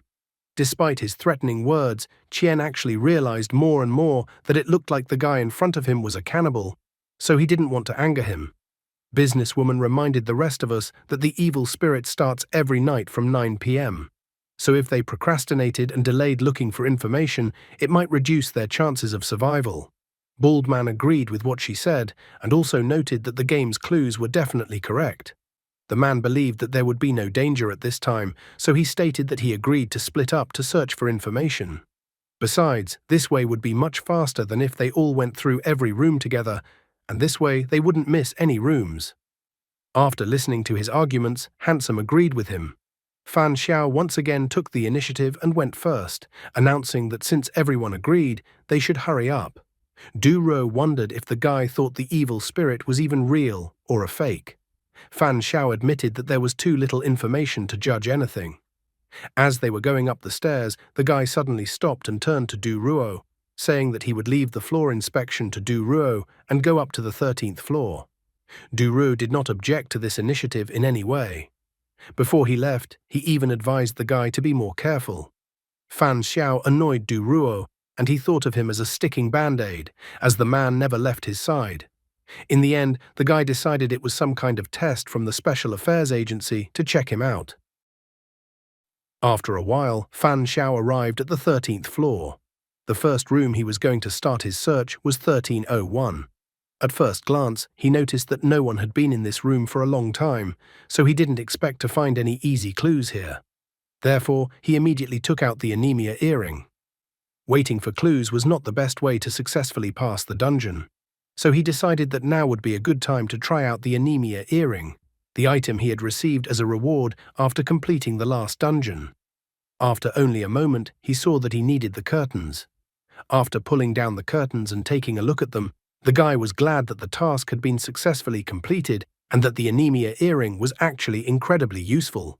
Not only could the anemia earring control blood, but it could also control its oxidation and drying. After some searching, everyone made their way back to the first floor lobby. Babyface was telling the others that on the 10th floor, in rooms 1012 and 1019, he had found some not-so-obvious signs of habitation, while the other rooms were in perfect order and from the looks of it, no one had been in them for a long time. So he wondered if anyone else had found any other clues. Someone also found pretty much the same thing, and that they found trash in 3 trash cans. But there was no trash in the rest of the rooms, so he concluded that someone had lived here before them. Businesswoman reported that she found some vague dried blood stains, and there were also pits and cracks on some of the walls. Based on her information, she concluded that it looked like there had been a battle on the 7th floor, but she didn't know how it had ended. Du Ruo recalled that they were in a dungeon, so obviously the dungeon had been opened more than once to other players who had participated in the hotel dungeon, so he found the traces of battles to be normal. Bald Man agreed with the rest, noting that he hadn't detected any clues either. Qian wondered if all the players had gathered in the hall, but suddenly noticed that one player was still missing. Just at this moment, Fan Xiao appeared with a curtain in his hands. He announced that he had something interesting. Everyone was curious as to what clues the guy had found. The guy unfolded the curtain for everyone, and the others could see the inscriptions on the curtain left by the blood. It seemed that someone from past hotel guests had informed them of the clues. He fearfully pointed out that the girl was beheading anyone who reacted to the knocking. The guest was incredibly scared, so he only wrote that he would also die. Du Ruo was surprised that the guy seemed to have found traces of players who had participated in this challenge before. They now realized that a guest at the hotel was pointing out an evil spirit. Businesswoman agreed with his opinion, recalling that the description of the dungeon stated that the evil spirit looked like a woman in a red dress. And about the evil spirit chopping off heads, she suggested that this was the method of attack of the evil spirit in question. The woman who had shouted the loudest earlier was scared. She wanted to hear confirmation that of the previously entered players in this dungeon, at least someone had survived. After all, judging from the writing on the curtain, she thought there was only one person left at the end who was afraid of death. Fan Xiao reassured them, believing that there probably wasn't a complete annihilation, since if the literal meaning of what was written on the curtain was to be believed, only the heads of those whose door was knocked on were chopped off. Based on their investigation, rooms with blood were rare, which meant that not everyone would face danger. He himself was not yet fully aware of whether the knock on the door was the very mark of death. After thinking over all the available information, Du Ruo assumed that only those who heard the knock on the door from an evil spirit would be attacked and lose their heads, while the rest could survive the 3 days in peace. Qian was disappointed that it all came down to luck in the end. The middle-aged man suggested not relying on luck, as it was too unreliable. Therefore, he suggested that everyone should live together, unite, and fight the evil spirit together. Handsome found meaning in his words, for the more people there were, the greater the strength, and so the evil spirit might not be able to overpower them. Babyface was adamantly opposed to the idea. He reminded the others that only one person could live on one floor. If anyone broke that rule, they would be the first target of the evil spirit. The woman enthusiastically stated that then they should all move into the same room together. She believed that if they all broke the rule together and fought against the evil spirit wouldn't be able to kill them all. However, Fan Xiao intervened and asked her not to drag everyone else into her maelstrom. He felt that the woman was thinking and planning too beautifully. The woman was extremely displeased, wondering what the guy even meant. Fan Xiao calmly explained why her plan was nonsense. If they live together, that evil spirit will come and finish everyone off. He reminded the others that based on the assumptions, the knocking on the door would only affect some players. Based on the information he received, he concluded that there was a chance that some players could survive these 3 days safely. However, if they all lived together, the evil spirit would definitely attack them. Furthermore, he assumed that encountering an evil spirit didn't necessarily mean imminent doom. The guy reminded the others that they had found battle marks earlier, which could be interpreted as players trying to resist the evil spirit. So Fan Xiao suggested that the evil spirit probably didn't have a way to instantly kill players. After his words, Man with Tattoos announced that he would live alone and that whoever wanted to break the rules could break the rules. Bald Man also decided to live alone and trust his luck. After carefully considering her choice, Businesswoman also decided to follow the rules and live alone. Fan Xiao calmly pointed out to the others that since everyone had come to a common decision, they should all go back to their rooms since the safe time was almost up. And if anyone decided to break the rules and stay together, that was their choice. The woman was extremely angry at the guy for once again ruining her plans. The woman suddenly went into defenseless woman mode. She stated that the guy was actually a cannibal player and that he wanted them to act alone, so she asked the other players not to listen to him. However, Bald Man was already angry with her and told her to shut up. He felt that if a woman wanted to die, she shouldn't pull the other players after her. Looking at them, Fan Xiao even heaved a sigh of relief. The guy thought that if the bumbling idiots broke the rules and started living together, they probably wouldn't even have to wait for an evil spirit to appear, and the rules of the game itself would destroy the violators. He didn't know if there was an evil spirit in this building yet, but there was definitely one right next to it, Fan Chiki. Even if the evil spirit appeared to him, he wondered who would actually be scared of whom. With a flushed face, the middle-aged man approached businesswoman. He thought that since she would live on the 7th floor and he on the 6th floor, they would be neighbors. So he asked that if something happened to either of them, they should start making noise to attract the neighbors' attention and support each other. Businesswoman agreed with him because cooperation definitely increased their chances of survival. Hearing their conversation, Handsome approached the woman that the other players on different floors would also make noise to warn and support each other. It was strongly evident from the middle-aged man's face that he was extremely unhappy that Handsome was interfering with his attempts to establish a relationship with businesswoman, who he obviously liked. The woman also cut into their conversation, stating that since she would be living on the 9th floor, she thought it would be easier for them all to help each other that way.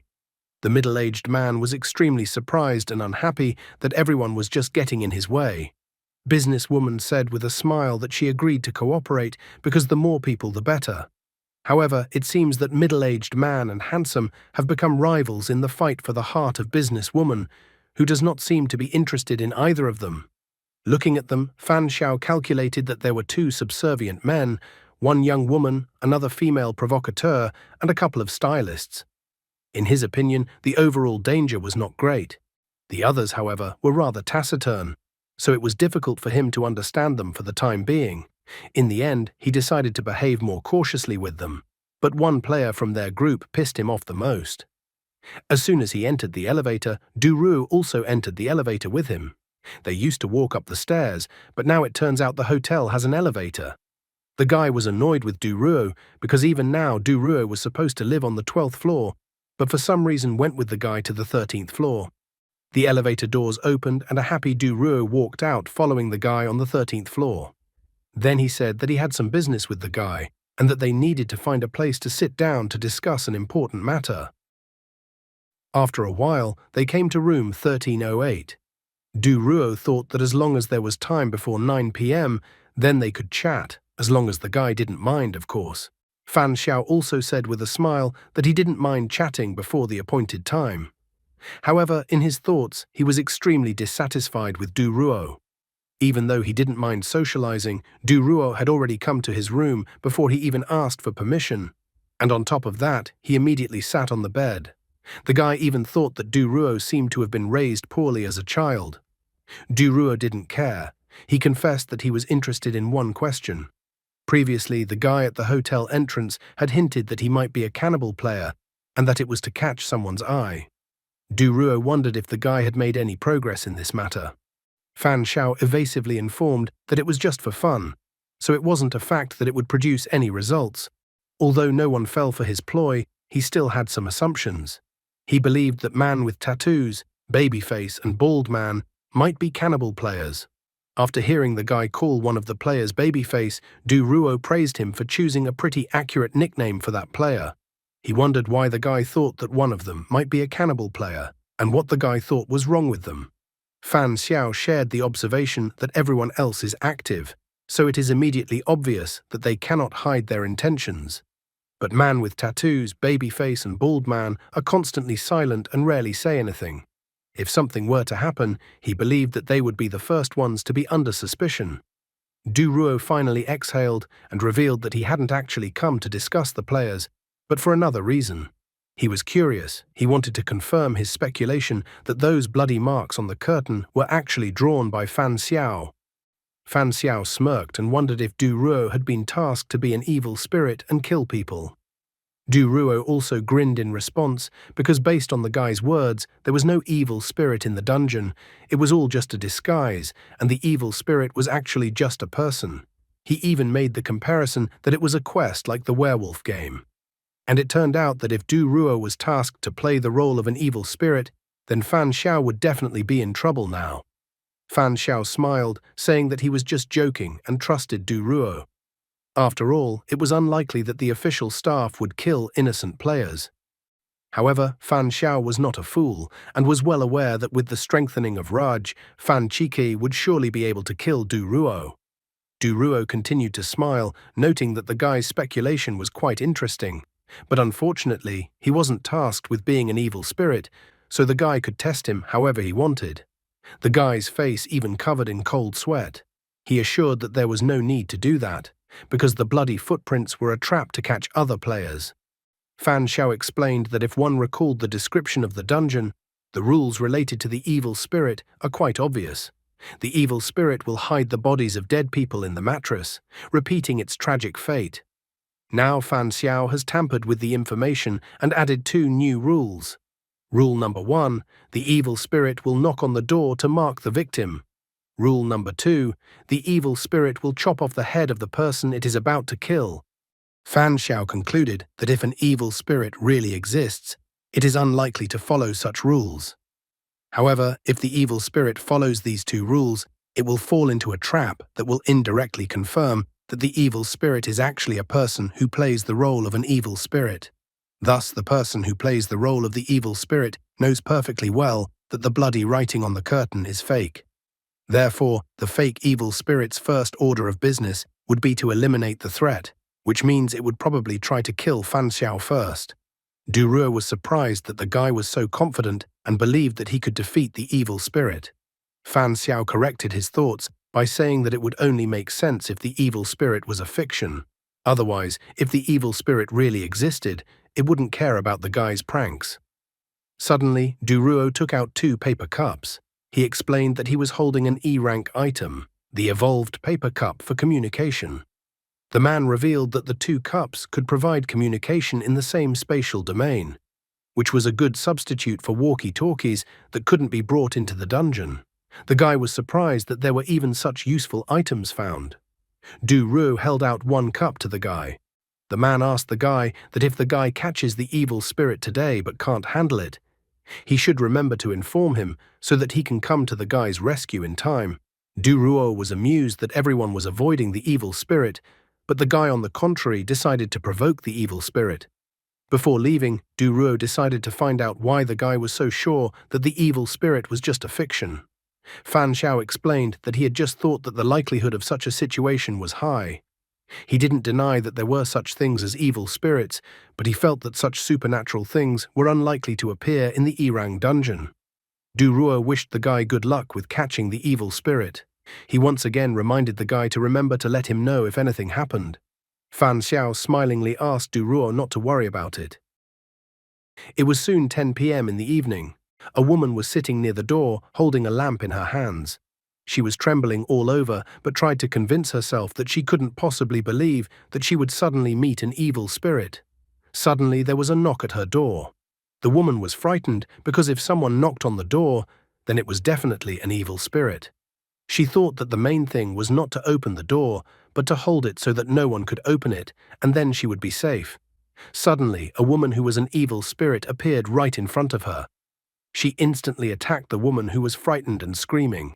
Meanwhile, businesswoman was touching her hair with her hand, and suddenly she heard screams and noise coming from other rooms throughout the hotel. What really happened in this strange hotel? The next morning, Fan Xiao and Du Ruo were riding in the elevator. Du Ruo asked if anything had happened during the night, but Fan Xiao said nothing had. Du Ruo admitted that nothing had happened to him either. He even suggested that perhaps Fan Xiao was mistaken and that the evil spirits were not players pretending to be evil spirits, but real evil spirits. However, Fan Xiao yawned and reminded him that just because they were fine did not mean that everyone else was fine, so he suggested that they go down to the first floor to check on the current situation. Fan Xiao and Du Ruo quickly took the elevator down to the first floor. As soon as they arrived on the first floor, they noticed that some of the other players were staring at them.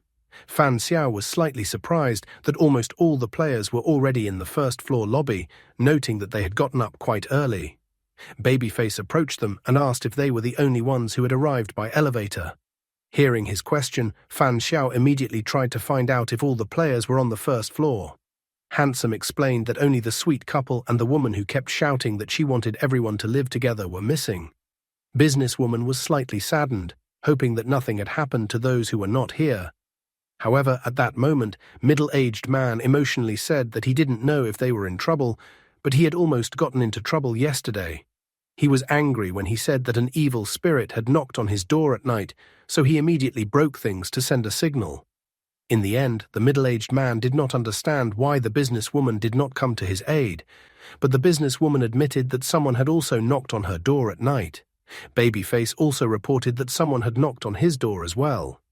This information did not reassure middle-aged man at all, and he continued to shout, thinking that they were talking nonsense. He even advised them to come up with a more plausible story. The man believed that it was better not to get together with such a team at all. Businesswoman quickly explained to him that she didn't care whether they got a team together or not, but that someone had indeed knocked on her door last night. However, middle-aged man's signal sounded only 2 minutes after that, so she explained that she didn't know, because maybe someone was pretending to be an evil spirit, so she didn't take any action. The middle-aged man was still dissatisfied with her answer and accused her of simply looking for excuses not to help anyone. He had signaled, so he believed that they should have come to his aid, regardless of the circumstances. Therefore, he even accused the woman and the others of cowardice. Babyface, who was extremely dissatisfied with the man's accusations, intervened in the conversation again. He pointed out that someone had simply knocked on the door and that he and businesswoman had not sent a signal, but the man had. This meant that the middle-aged man had wasted his chance to help, so he believed that the middle-aged man should blame himself for his fear of death. The middle-aged man was still indignant, believing that Babyface spoke so eloquently, but when he asked for help, Babyface did not come, so he accused Babyface of not being so brave himself. Tired of their shouting, Fan Xiao intervened in the conversation. He decided to clarify the information that everyone had heard yesterday when the evil spirit knocked on their door. The middle-aged man continued to shout that it was true and that he had no reason to lie about it. The businesswoman noted with irritation that it seemed that evil spirits really did exist. Babyface also reminded the others that the curtains said that an evil spirit knocks on the door before killing, which meant that they really did exist. However, at this moment, Fan Xiao caught the attention of all the players as he tried to confess one small detail of what had happened. He even asked that the other players not get too angry with him. After that, he admitted that he had actually forged the writing on the curtains himself and that no evil spirit had written anything on the curtains. Duro was surprised that the guy had revealed his trump card so easily. The other players were in complete shock, completely unable to understand how such a thing could happen.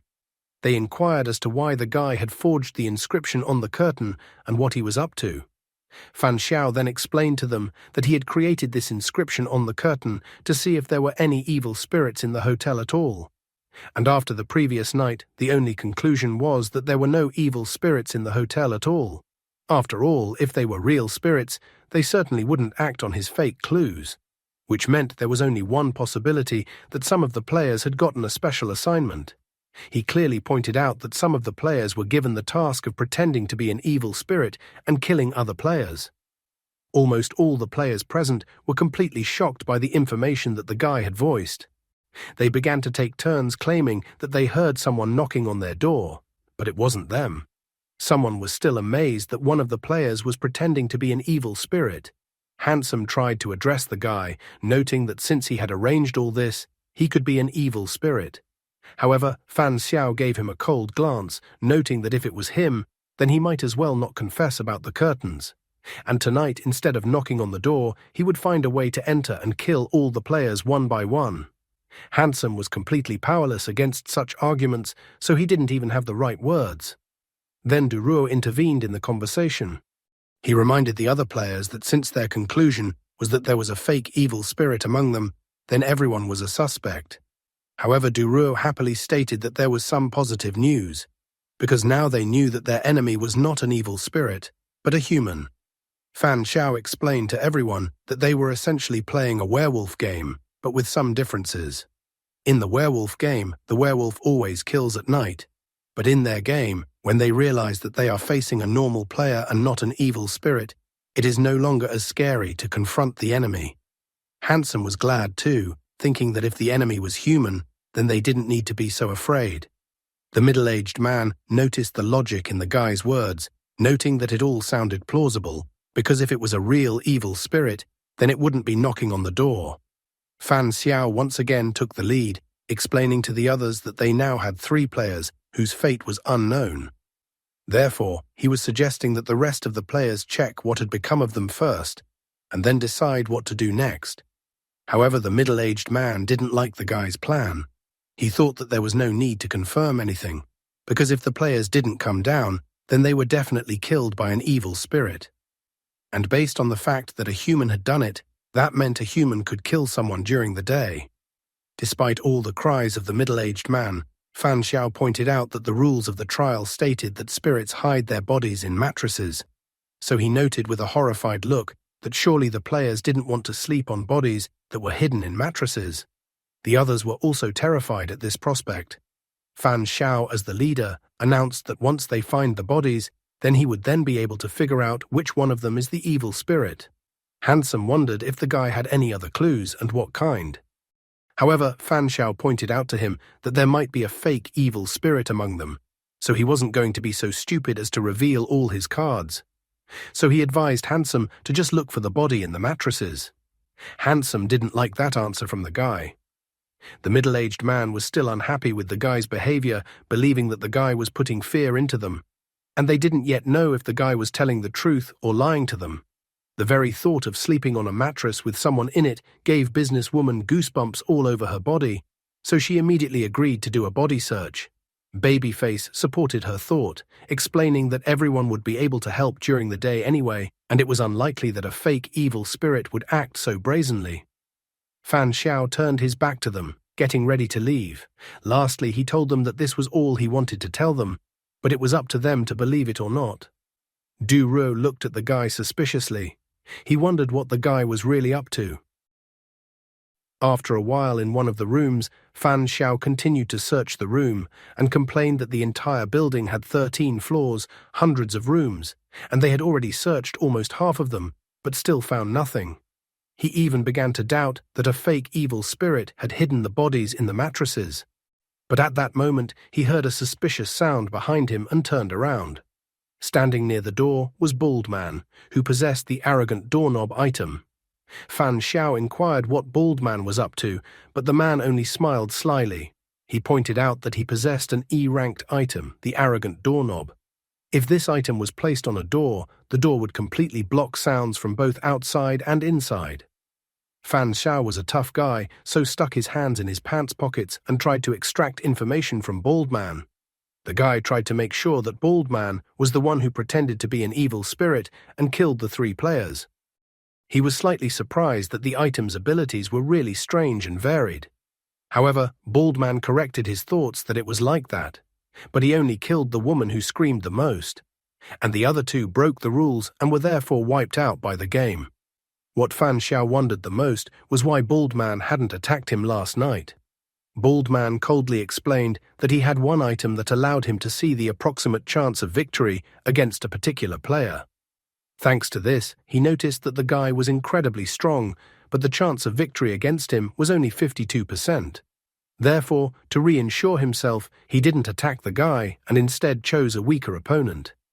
Fan Xiao continued to stall for time, quietly wondering why Bald Man had decided to act now. And was Bald Man not afraid of failure when there was only a 52% chance of winning? Plus, he wondered how Bald Man would explain his action to the others and if he had a plan for it. Bald Man, with an arrogant laugh, did not hide the fact that the guy had left him no choice. He had originally planned to leave the showdown with the guy until the last night, but the guy proved to be too cunning. Plus, he had taken 3 items, and together with the evil spirit kit, his chance of defeating the guy was 68%. Bald Man was already anticipating that once he killed the guy and then 2 more players, the task would be completed. Fan Xiao was amused that the evil spirit had to kill 6 players, which was half, since it was as if it was in a classic werewolf game. However, he reminded that Bald Man talks too much, and like a typical villain, told him all his plans. At this moment, Fan Xiao felt his movements become stiff. A smile didn't slip off Bald Man's face when he explained that he had no choice since he had obtained the E-rank toxic mist item, which needed a little time for it to poison the target. Bald Man was a very polite person, so she thanked the guy for obediently helping him buy time. Fan Xiao was surprised that the man was so sneaky that even though he won with a 68% chance, he still poisoned Fan Xiao, and now Fan Xiao couldn't even move. At the same instant, Bald Man pulled out a mask as if out of nowhere and tried to put it on his face. His appearance instantly changed, and he looked like the woman in the red dress who was listed as an evil spirit according to the rules of the game. The mask was an item of E-rank, Evil Spirit Kit. After putting on the mask, one could transform into an evil spirit. Starting at 9 p.m., skills such as passing through walls and stealth appeared, and attack power, physical and mental strength increased significantly. However, the item was exclusive to the dungeons and could not be exchanged or given to someone else. While trying to attack the guy with his claws, Bald Man declared that the survivor was the winner and ways didn't matter, so he didn't care about the guy's opinions on being so mean. Would Fan Xiao be able to do something about this situation, or would someone come to his rescue? Bald Man is a typical villain who needs to tell the protagonist his entire plan instead of just finishing off the protagonist. Everyone needs the protagonist to get the upper hand on the villain. But it's good that here at least the author added a little detail with the toxic mist item, and that Bald Man needed to stall on his own. And that in order to realize his plan, he decided to be sincere and kept talking. Bald Man, in the guise of an evil spirit, tried to pounce on the guy. However, practically at the guy's throat, Bald Man stopped abruptly. Suddenly, vomit came to his throat, and then he vomited. Bald Man fell to the floor, not realizing how this could even happen to him. There was a 68% chance of him winning, and he had even used poison to massacre the guy for sure. Therefore, he didn't understand how he lost in this battle. Behind the guy, a smiling Fan Cheeky appeared. A moment later, the system announced that player Seal had killed player Ant King.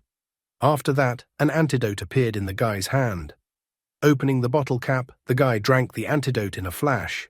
The system announced that player Seal could inherit 1 random item from player Ant King, and then the system started searching for an item to inherit.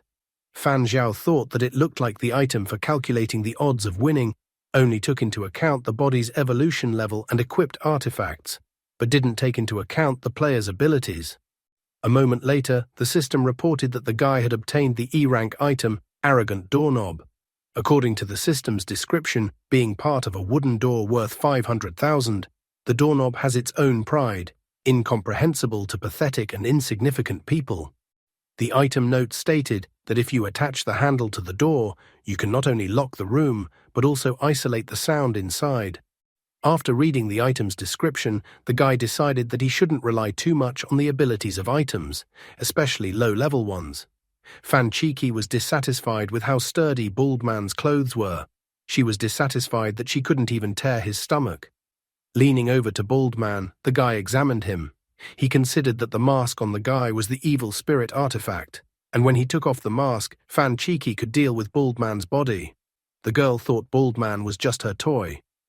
Fan Xiao asked her not to go too far after all, he still needed Bald Man's body. Fan Cheeky was so happy that she even started laughing. Looking at her facial expression, the guy was once again convinced that Angel of Slaughter was acting like a child. Therefore, he thought that he should just let her play for a while. He decided to wait for her to play and disappear before contacting Du Ruo. After a while, Fan Xiao activated the anemia earring. The anemia earring allowed him to establish a connection through the contact of his blood with another person's blood, allowing him to control the person's entire circulatory system for an hour. Eventually, the blood guy put together a blood crossbow. He learned that if he used the blood crossbow to release an arrow made from his blood and it hits the victim's body, he would be able to make a connection with the victim. And then he would be able to make the victim's blood flow backwards or explode. At that moment, his door made a clicking sound. At the same instant, Du Ruo slowly entered the room. Seeing the guy with the blood crossbow in his hands, Du Ruo asked him to wait and explain what was even going on. He admitted that he thought the guy had called him to help the guy. But when he walked in, he saw the guy pointing an arrow at him. Only now did he notice that it looked like the battle was already over. Du Ruo glanced at Baldman, wondering from the guy if this was the evil spirit they were looking for. He noticed that Baldman's body wasn't exactly in good condition, so he assumed that there had been a brutal battle here recently. Du Ruo had thought the guy was just a beginner who had just entered the dungeon. But now he realized that the guy's strength was much greater than it seemed. However, the guy's mental state raised some questions for him. He decided that when he returned, he would have to review the file on Fan Xiao. Du Ruo tried to ask the guy why the evil spirit looked different from the job description. Holding the mask in his hands, Fan Xiao pointed out that it was all about the mask. If the mask was removed, the fake evil spirit would take on its normal appearance. He even admitted that he was sorry that the mask couldn't be taken away with him. After all, there would be good money to be made for such a mask.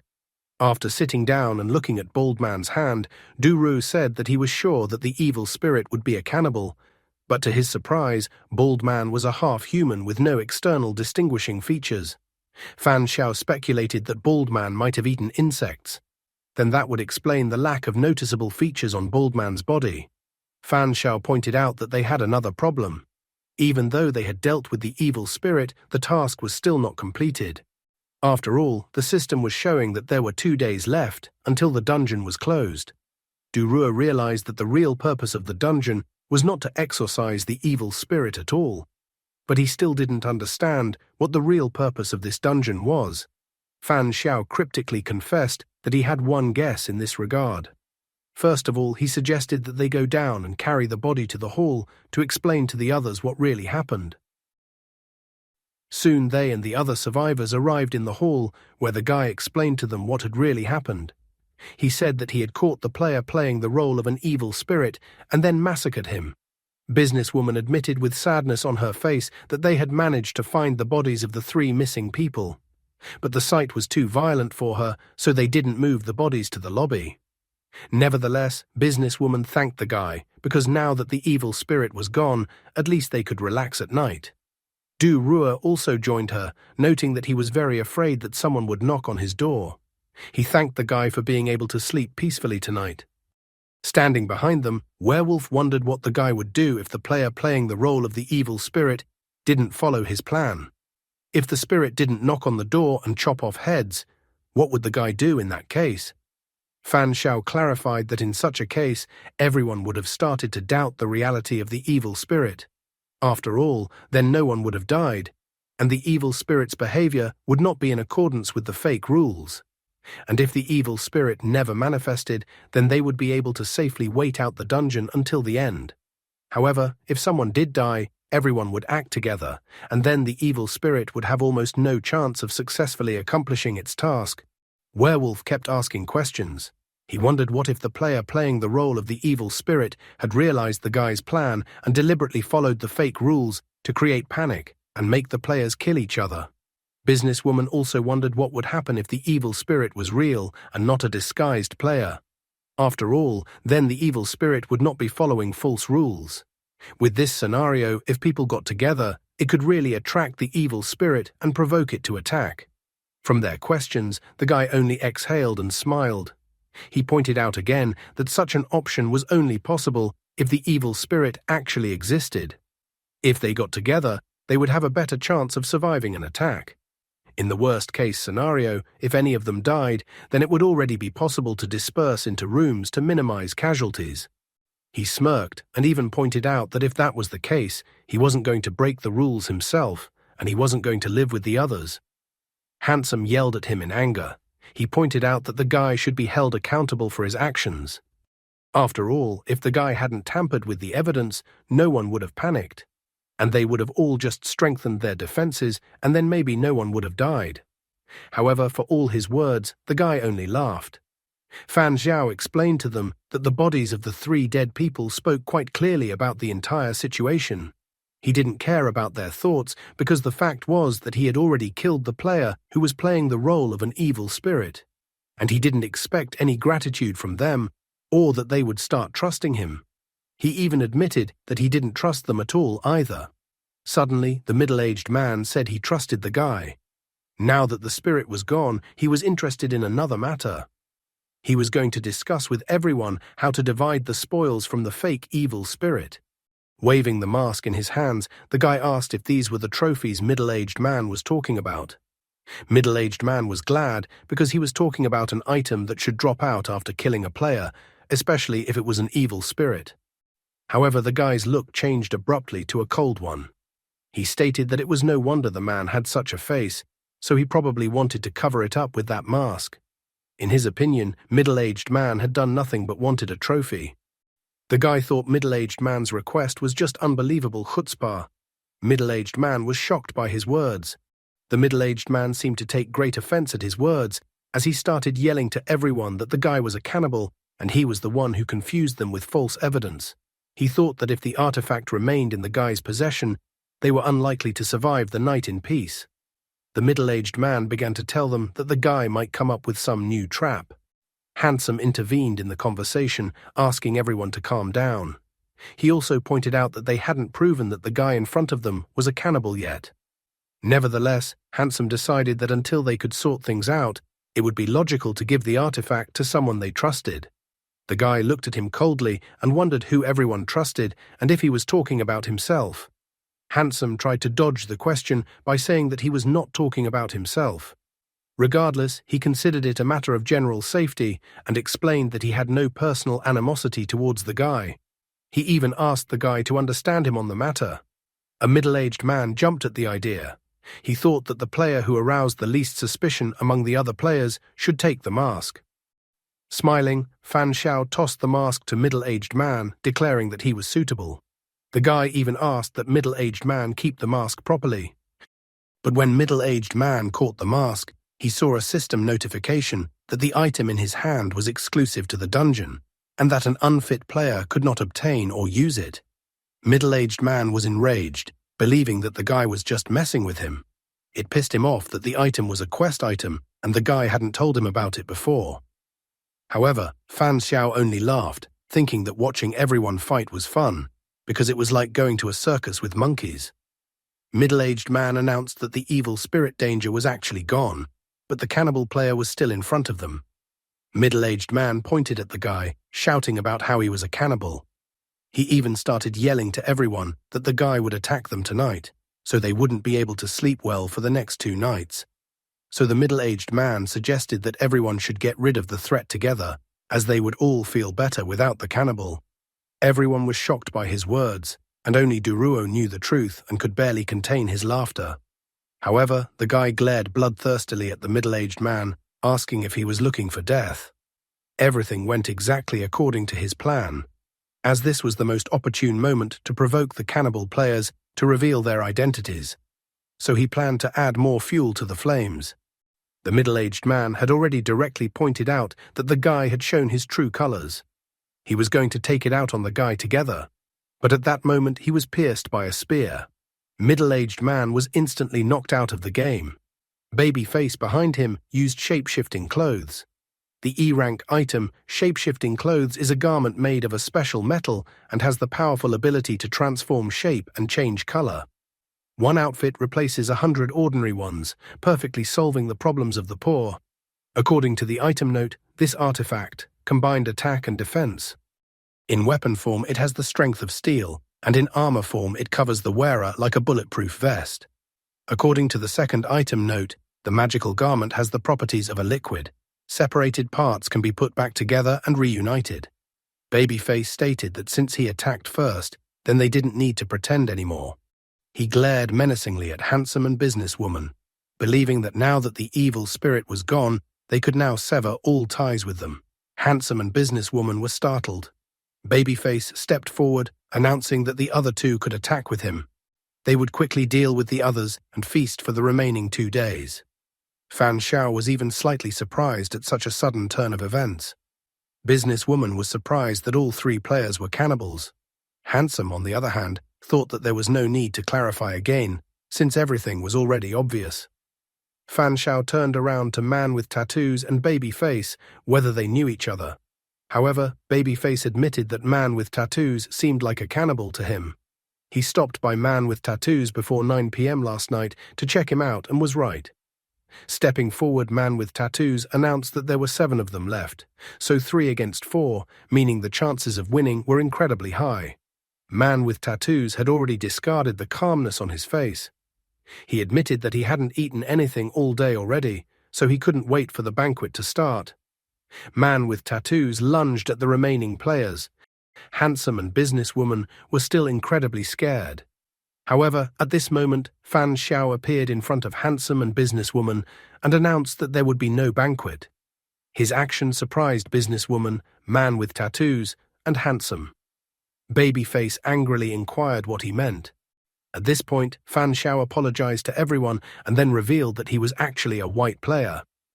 Man with Tattoos was enraged that the guy dared to deceive them. Handsome still couldn't figure out if the guy was a human or a cannibal. Du Ruo then grabbed his head as if he had a headache. He then revealed that the guy was a human.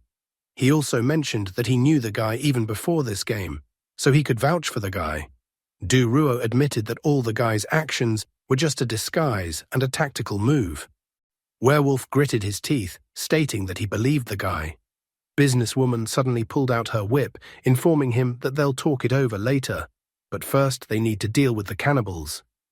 Babyface, as a typical cannibal, could no longer contain his anger. He tried to attack the guy, hoping the guy would pay for his deception. Then the guy pulled out a blood crossbow, which made Babyface back off a bit. However, when the guy shot an arrow from the blood crossbow, Babyface's robes were able to block the arrow. Realizing that the arrows were useless, Babyface rushed to attack, swinging his spear. But at that moment, Businesswoman appeared in front of him and used Queen's Domain ability. Babyface was thrown aside. Businesswoman then revealed her nature, and a grinning mistress with a whip in her hands appeared in front of Babyface. Babyface was incredibly scared, and Businesswoman was beating him with the whip at full force, dominating him.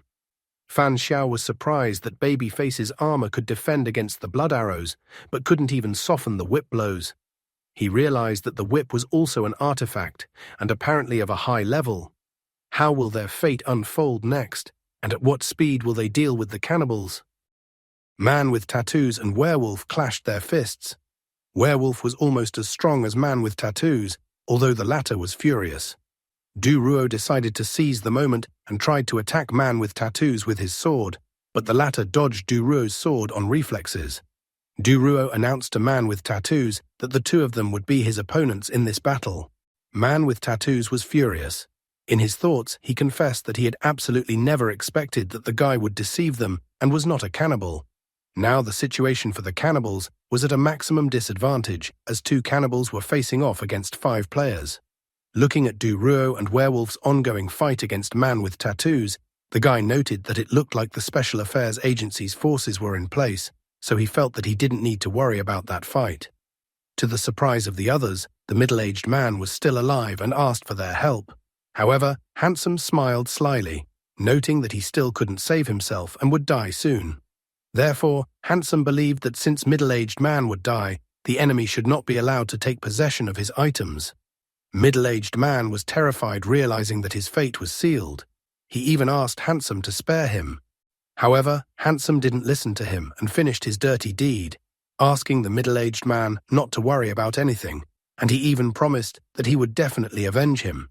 Businesswoman turned to him and asked him what he was doing. Handsome didn't see anything wrong with what he was doing. He explained that the middle-aged man would have died anyway, which meant that his items would have gone to the cannibal players. Therefore, he believed that what he did was for the greater good. After listening to his excuses, Businesswoman was shocked and couldn't even find the right words. At this point, Fan Xiao decided to address Babyface. He pointed out that Babyface could not win, pointing out that another rat right in front of Babyface's nose had taken his prey and items. Fan Xiao tried to find out why the guy was so persistent in continuing to fight them. He even felt that Babyface should just give up, and then they would let him live. At his words, Babyface became enraged and entered his monster form, telling him to shut up. But the first thing he decided to attack was not Fan Xiao, but Handsome, who had stolen his prey. At this point, Handsome showed why he was still alive as he used speed-running sneakers to escape from Babyface. However, Babyface was not going to let go of such an impudent player. He took aim and swung the spear in his hand. The spear that Babyface threw hit Handsome's back exactly. Babyface smiled, noting that the speed-running sneakers were not of a very high level, but nevertheless, he was now going to take those sneakers for himself. Fan Xiao noticed that the item of armor had come off Babyface's body, which meant that it was a good moment to attack. Taking advantage of the moment, he reactivated the previously released blood arrow, and then threw it straight at Babyface's back. Babyface couldn't understand what had even happened. He didn't feel any pain at all. Suddenly, it was as if his body began to swell up, and he felt violently sick. Babyface turned around to look at the smirking guy, realizing that he was the one who had attacked him. Fan Xiao smiled and then uttered a single word: boom. In the same instant, the guy's body was destroyed, and the system reported that player Seal had obtained the E-ranked item, Shape-Shifting Clothes. Man with Tattoos was stunned to see his ally vaporized literally before his eyes.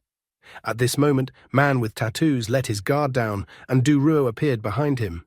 He asked him if Man with Tattoos thought now was the best time to be distracted from their battle. Man with Tattoos did not have time to react, so Duruo pierced his back with his sword. Man with Tattoos couldn't understand how this was possible. And now they had 3 more dead players: Man with Tattoos, Babyface, and Middle-Aged Man. Handsome was still trying to cling to his pathetic life. He begged for Fan Xiao to save his life. However, Fan Xiao pointed out that he wouldn't be able to save himself anyway and would die soon. With a sly smile, Fan Xiao wondered if Handsome was familiar with this phrase. However, he said that although he was not acting morally, he was a humanitarian at heart, so he announced that he would not kill Handsome. The truth is, though, that Handsome only has a pair of useless, speed-running sneakers. Businesswoman, who was listening to their conversation, was surprised to hear the word humanism from the guy. Nevertheless, she thought that the guy's moral level was pretty high, and that at least it was higher than that of a guy lying on the ground.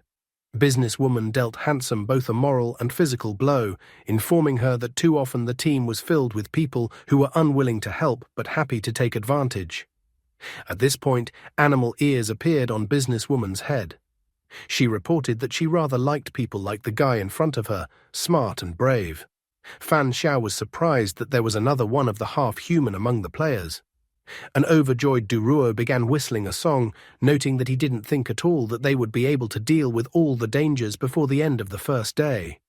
Werewolf noted with a bit of sadness that of all the players, it was just the 4 of them left. Businesswoman reported that the main reason for the problems was the mechanics of the dungeon. They thought they had to avoid evil spirits, but it turned out to be similar to Werewolf's game, so they had to simultaneously defend themselves from the evil spirit and find cannibals among the players. Duruo also explained that putting the evil spirit item in Bald Man's hands also had a certain effect. After all, Bald Man eliminated 3 people in one night, which increased the advantage of the cannibals. As a result, in response to the provocation, the cannibals gave themselves away. Putting his arm around Fan Xiao's shoulder, Duruo mentioned that thanks to his strategy with fishing, they were able to catch the evil spirit and cannibals on the first day already. Therefore, he felt that the guy's grade in this dungeon would definitely not be low. Businesswoman's facial features softened, and she extended her hand to the guy, informing him that they should get acquainted. Businesswoman informed that her name was Yan Kenning, and that she was Businesswoman. Duruo also introduced himself, and then Werewolf admitted that his name was Xu Yao. Fan Xiao decided to inform the others that his name was Fan Jian, which extremely surprised the other players. This reaction from the players was not surprising, as such a name sounded like an insult. Yan Kenning winked at the guy and waved her hand, noting that a man who is petty and stingy can unwittingly miss out on many opportunities. The guy took the hint, informing that he was actually joking and that his name was Fan Xiao. He also mentioned that he came from the 010 district. A joyful Duruo reported that he was also from the same district. Yan Kenning was surprised, noting that it was an incredible coincidence, but she was also from this district. Xu Yao also said with a smile that he was also from this district, noting that they had a fateful meeting at this hotel. Hearing such information, a bright smile appeared on Du Ruo's face. He announced that the fact that they were from the same district was completely normal. After all, players from the same world district are often found in E-rank dungeons. He admitted that he had had similar encounters with other people before. He then decided to ask the two half-humans if they had heard anything about the Special Affairs Agency, but judging from the expressions on their faces, they hadn't heard anything about it. So Du Ruo explained to them that the Special Affairs Agency was a newly created government agency that dealt with events related to players and the game evolution. He also admitted that the Special Affairs Agency had managed to recruit many players so far, and that they now had a huge database and resources that could greatly help players. Du Ruo took out a business card from his pocket, where the phone number of the Special Affairs Agency was listed. He handed the business card to them, noting that if they were interested in such an offer, they could contact him after they left the dungeon. When they received the business cards from Du Ruo, Yan Kenning thought that since they were from the same world, they could get to know each other better if they had the chance, and that after returning to their world, they could meet again, or they could make an agreement and go to the same dungeon together. Xu Yao was curious if the evil spirit and cannibals were destroyed. Does it count if they passed the dungeon? Fan Xiao pointed out that the evil spirit item was exclusive, so other players can't use it, which means a new evil spirit won't appear. Therefore, he believed that they needed to hold out for 2 days in the hotel, and then the quest would be completed. 2 days later, Space-Time Train Station. The system reported that the E-rank Fortune Hotel dungeon had been passed. According to the system, Player Seal received a grade of A. Player Rabbit, aka Du Ruo, received a grade of B. Player Ragdoll Cat, also known as Yan Kenning, received a grade of C. Player Snowwolf, aka Xu Yao, also received a grade of C. The guy was even surprised when all of their nicknames in the game were voiced, thinking that he had gotten into a zoo. The system then announced that the dungeon rewards were starting to be given out.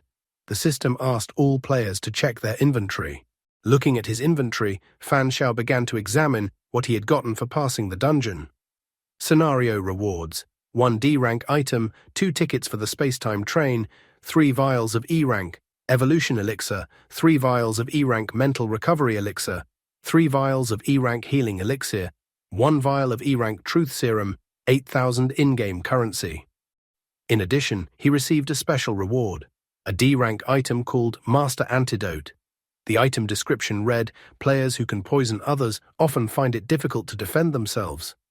Where there's demand, there's supply, so poison-resistant items have emerged. But did you know that creating such an item requires the sacrifice of 1 Master Antidote? Please take care of your life and stay away from players. If there are no buyers, there will be no kills." Note: the host is immune to all rank D and B viruses, poisons, biological toxins, and hazardous substances. The guy quickly realized that the Master Antidote was a passive item. The item only needed to be activated once, and the ability to be immune to poison would become a permanent passive attribute of the wielder. Fan Xiao thought that this item was much more convenient than the anemia earring, which needed to be activated every time. At the same instant, a system notification appeared in front of the guy. The system informed him that E-ranked players could only use 3 items at a time, and the excess items had to be discarded or exchanged for in-game currency. Fan Xiao currently had the anemia earring, Master Antidote, arrogant doorknob, and shape-shifting clothes. Fan Xiao was slightly surprised that the game had such restrictions. However, he had no choice, so he took the opportunity to ask the other players if they needed the item that was currently in his hands, as he had an extra item. He decided to get rid of the arrogant doorknob. Du Ruo immediately realized that the guy's inventory was full, and he didn't have any more free space. Yan Kenning was surprised when she heard that there was a limit in the inventory. As the most informed player among them, he clarified that E-rank players could only have 3 items at a time. However, he asked that Fan Xiao not look in his direction, as he didn't need the arrogant doorknob. Yan Kenning thought that the arrogant doorknob was a useful item in certain situations. However, given the limitations of inventory space, She thought that there was no point in keeping the arrogant doorknob in her inventory. She even considered that next time, if a good item fell out, she would have to think about what to do with the arrogant doorknob. Zhu Yao also refused the guy's offer. Fan Xiao sadly exhaled, realizing that he had expected this outcome when he voiced his proposal. In the end, he chose to dispose of the item arrogant doorknob. The system disposed of the E-rank item arrogant doorknob, giving him 10,000 game coins in exchange. Fan Xiao was surprised that the system paid him 10,000 game coins for the E-rank item. He didn't put his evolution on hold and immediately drank 3 vials of the E-rank evolution elixir. Looking at his evolution level, he found 27% there. He was even upset, noting that he had only gotten 7% to evolutionary progress this time. The guy remembered that last time, 3 vials of evolution elixir had given 11% to evolution, but now it was only 7% to evolution. He ended up thinking that perhaps the E-ranked evolution elixir could only raise the evolution rate to 27%, or the body was gradually developing resistance to the elixir. Stepping into the car of the arriving train, the guy decided to test this theory on the next batch of elixir. While on the train, the guy looked at his phone. He noticed that the release date differed by 2 days compared to the last time. Therefore, he thought that time inside the dungeons was flowing erratically. However, he noticed that he had 3 missed calls from Lu Baiji. Going into their shared chat room, Fan Xiao reported that he had returned. Lu Xining asked if he was willing to discuss details about the game online. Fan Xiao decided to banter with her, noting that she was asking strange questions. He even asked her if her identity had been revealed by the Special Affairs Agency. The girl admitted that the Special Affairs Agency people had already found her and her sister. She wondered how Special Affairs Agency had figured out the guy. She feared that it had something to do with the fact that she had called him on the phone last time. However, the guy asked her not to worry since the agency didn't find him because of them. Besides, he admitted that he wasn't going to hide from the beginning. Xining's face turned red and she exhaled in relief. The girl was glad that the guy wasn't hurt because of her. Xining wondered if the guy had gone to another dungeon. Fan Xiao admitted that he had just come out of the dungeon. Xining's face became serious. She stated that she wanted to buy information from the guy and asked him to tell her the price for the information. Fan Xiao decided to tell her not to think about paying him money for the information. He informed her that they would have to go to the dungeon together soon, so he thought that he would just share the information with them for nothing. After his words, the girls received a compressed file from Fan Xiao that was 20 megabytes in size. Reading the information about Fan Xiao's second dungeon walkthrough, Baiji was horrified. After all, the challenge was a werewolf game where players had to complete tasks to kill other players. The girl thought such a dungeon was too cruel. Xining noticed, though, baiting opponents right in the dungeon was Fan Xiao's style. She wondered if the guy was afraid that an evil spirit or cannibal wouldn't want to die so easily and would put up a fight to the last man. However, the guy admitted that the point was to lure out those who were going to do evil and then wait for them to make the first move before eliminating them. He was confident in himself, so he took the risk. After that, he went to the refrigerator and asked the girls what they were doing now. Baiji was running on the treadmill, noting that she does workouts. She confessed that she does so because her sister told her that the evolutionary index only reflects basic physical parameters.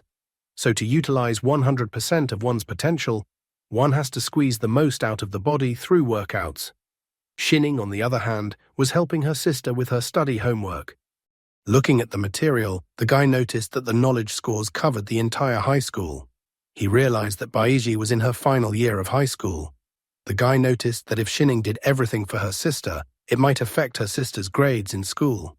Xining, on the other hand, thought that her sister's knowledge base was strong and that a little time would not affect her grades.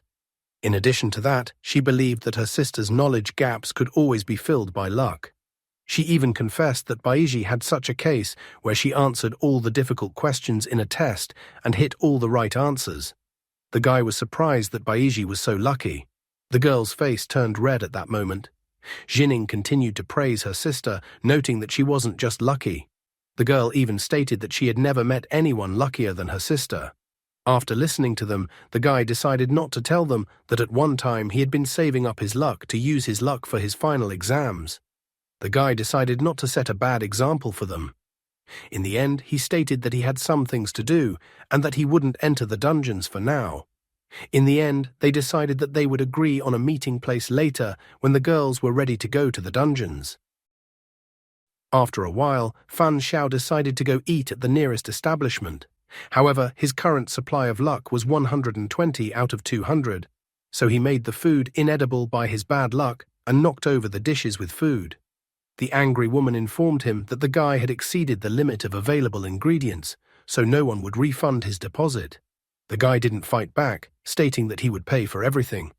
However, at that point, there was a network failure, and he was unable to connect to the app to pay the bill.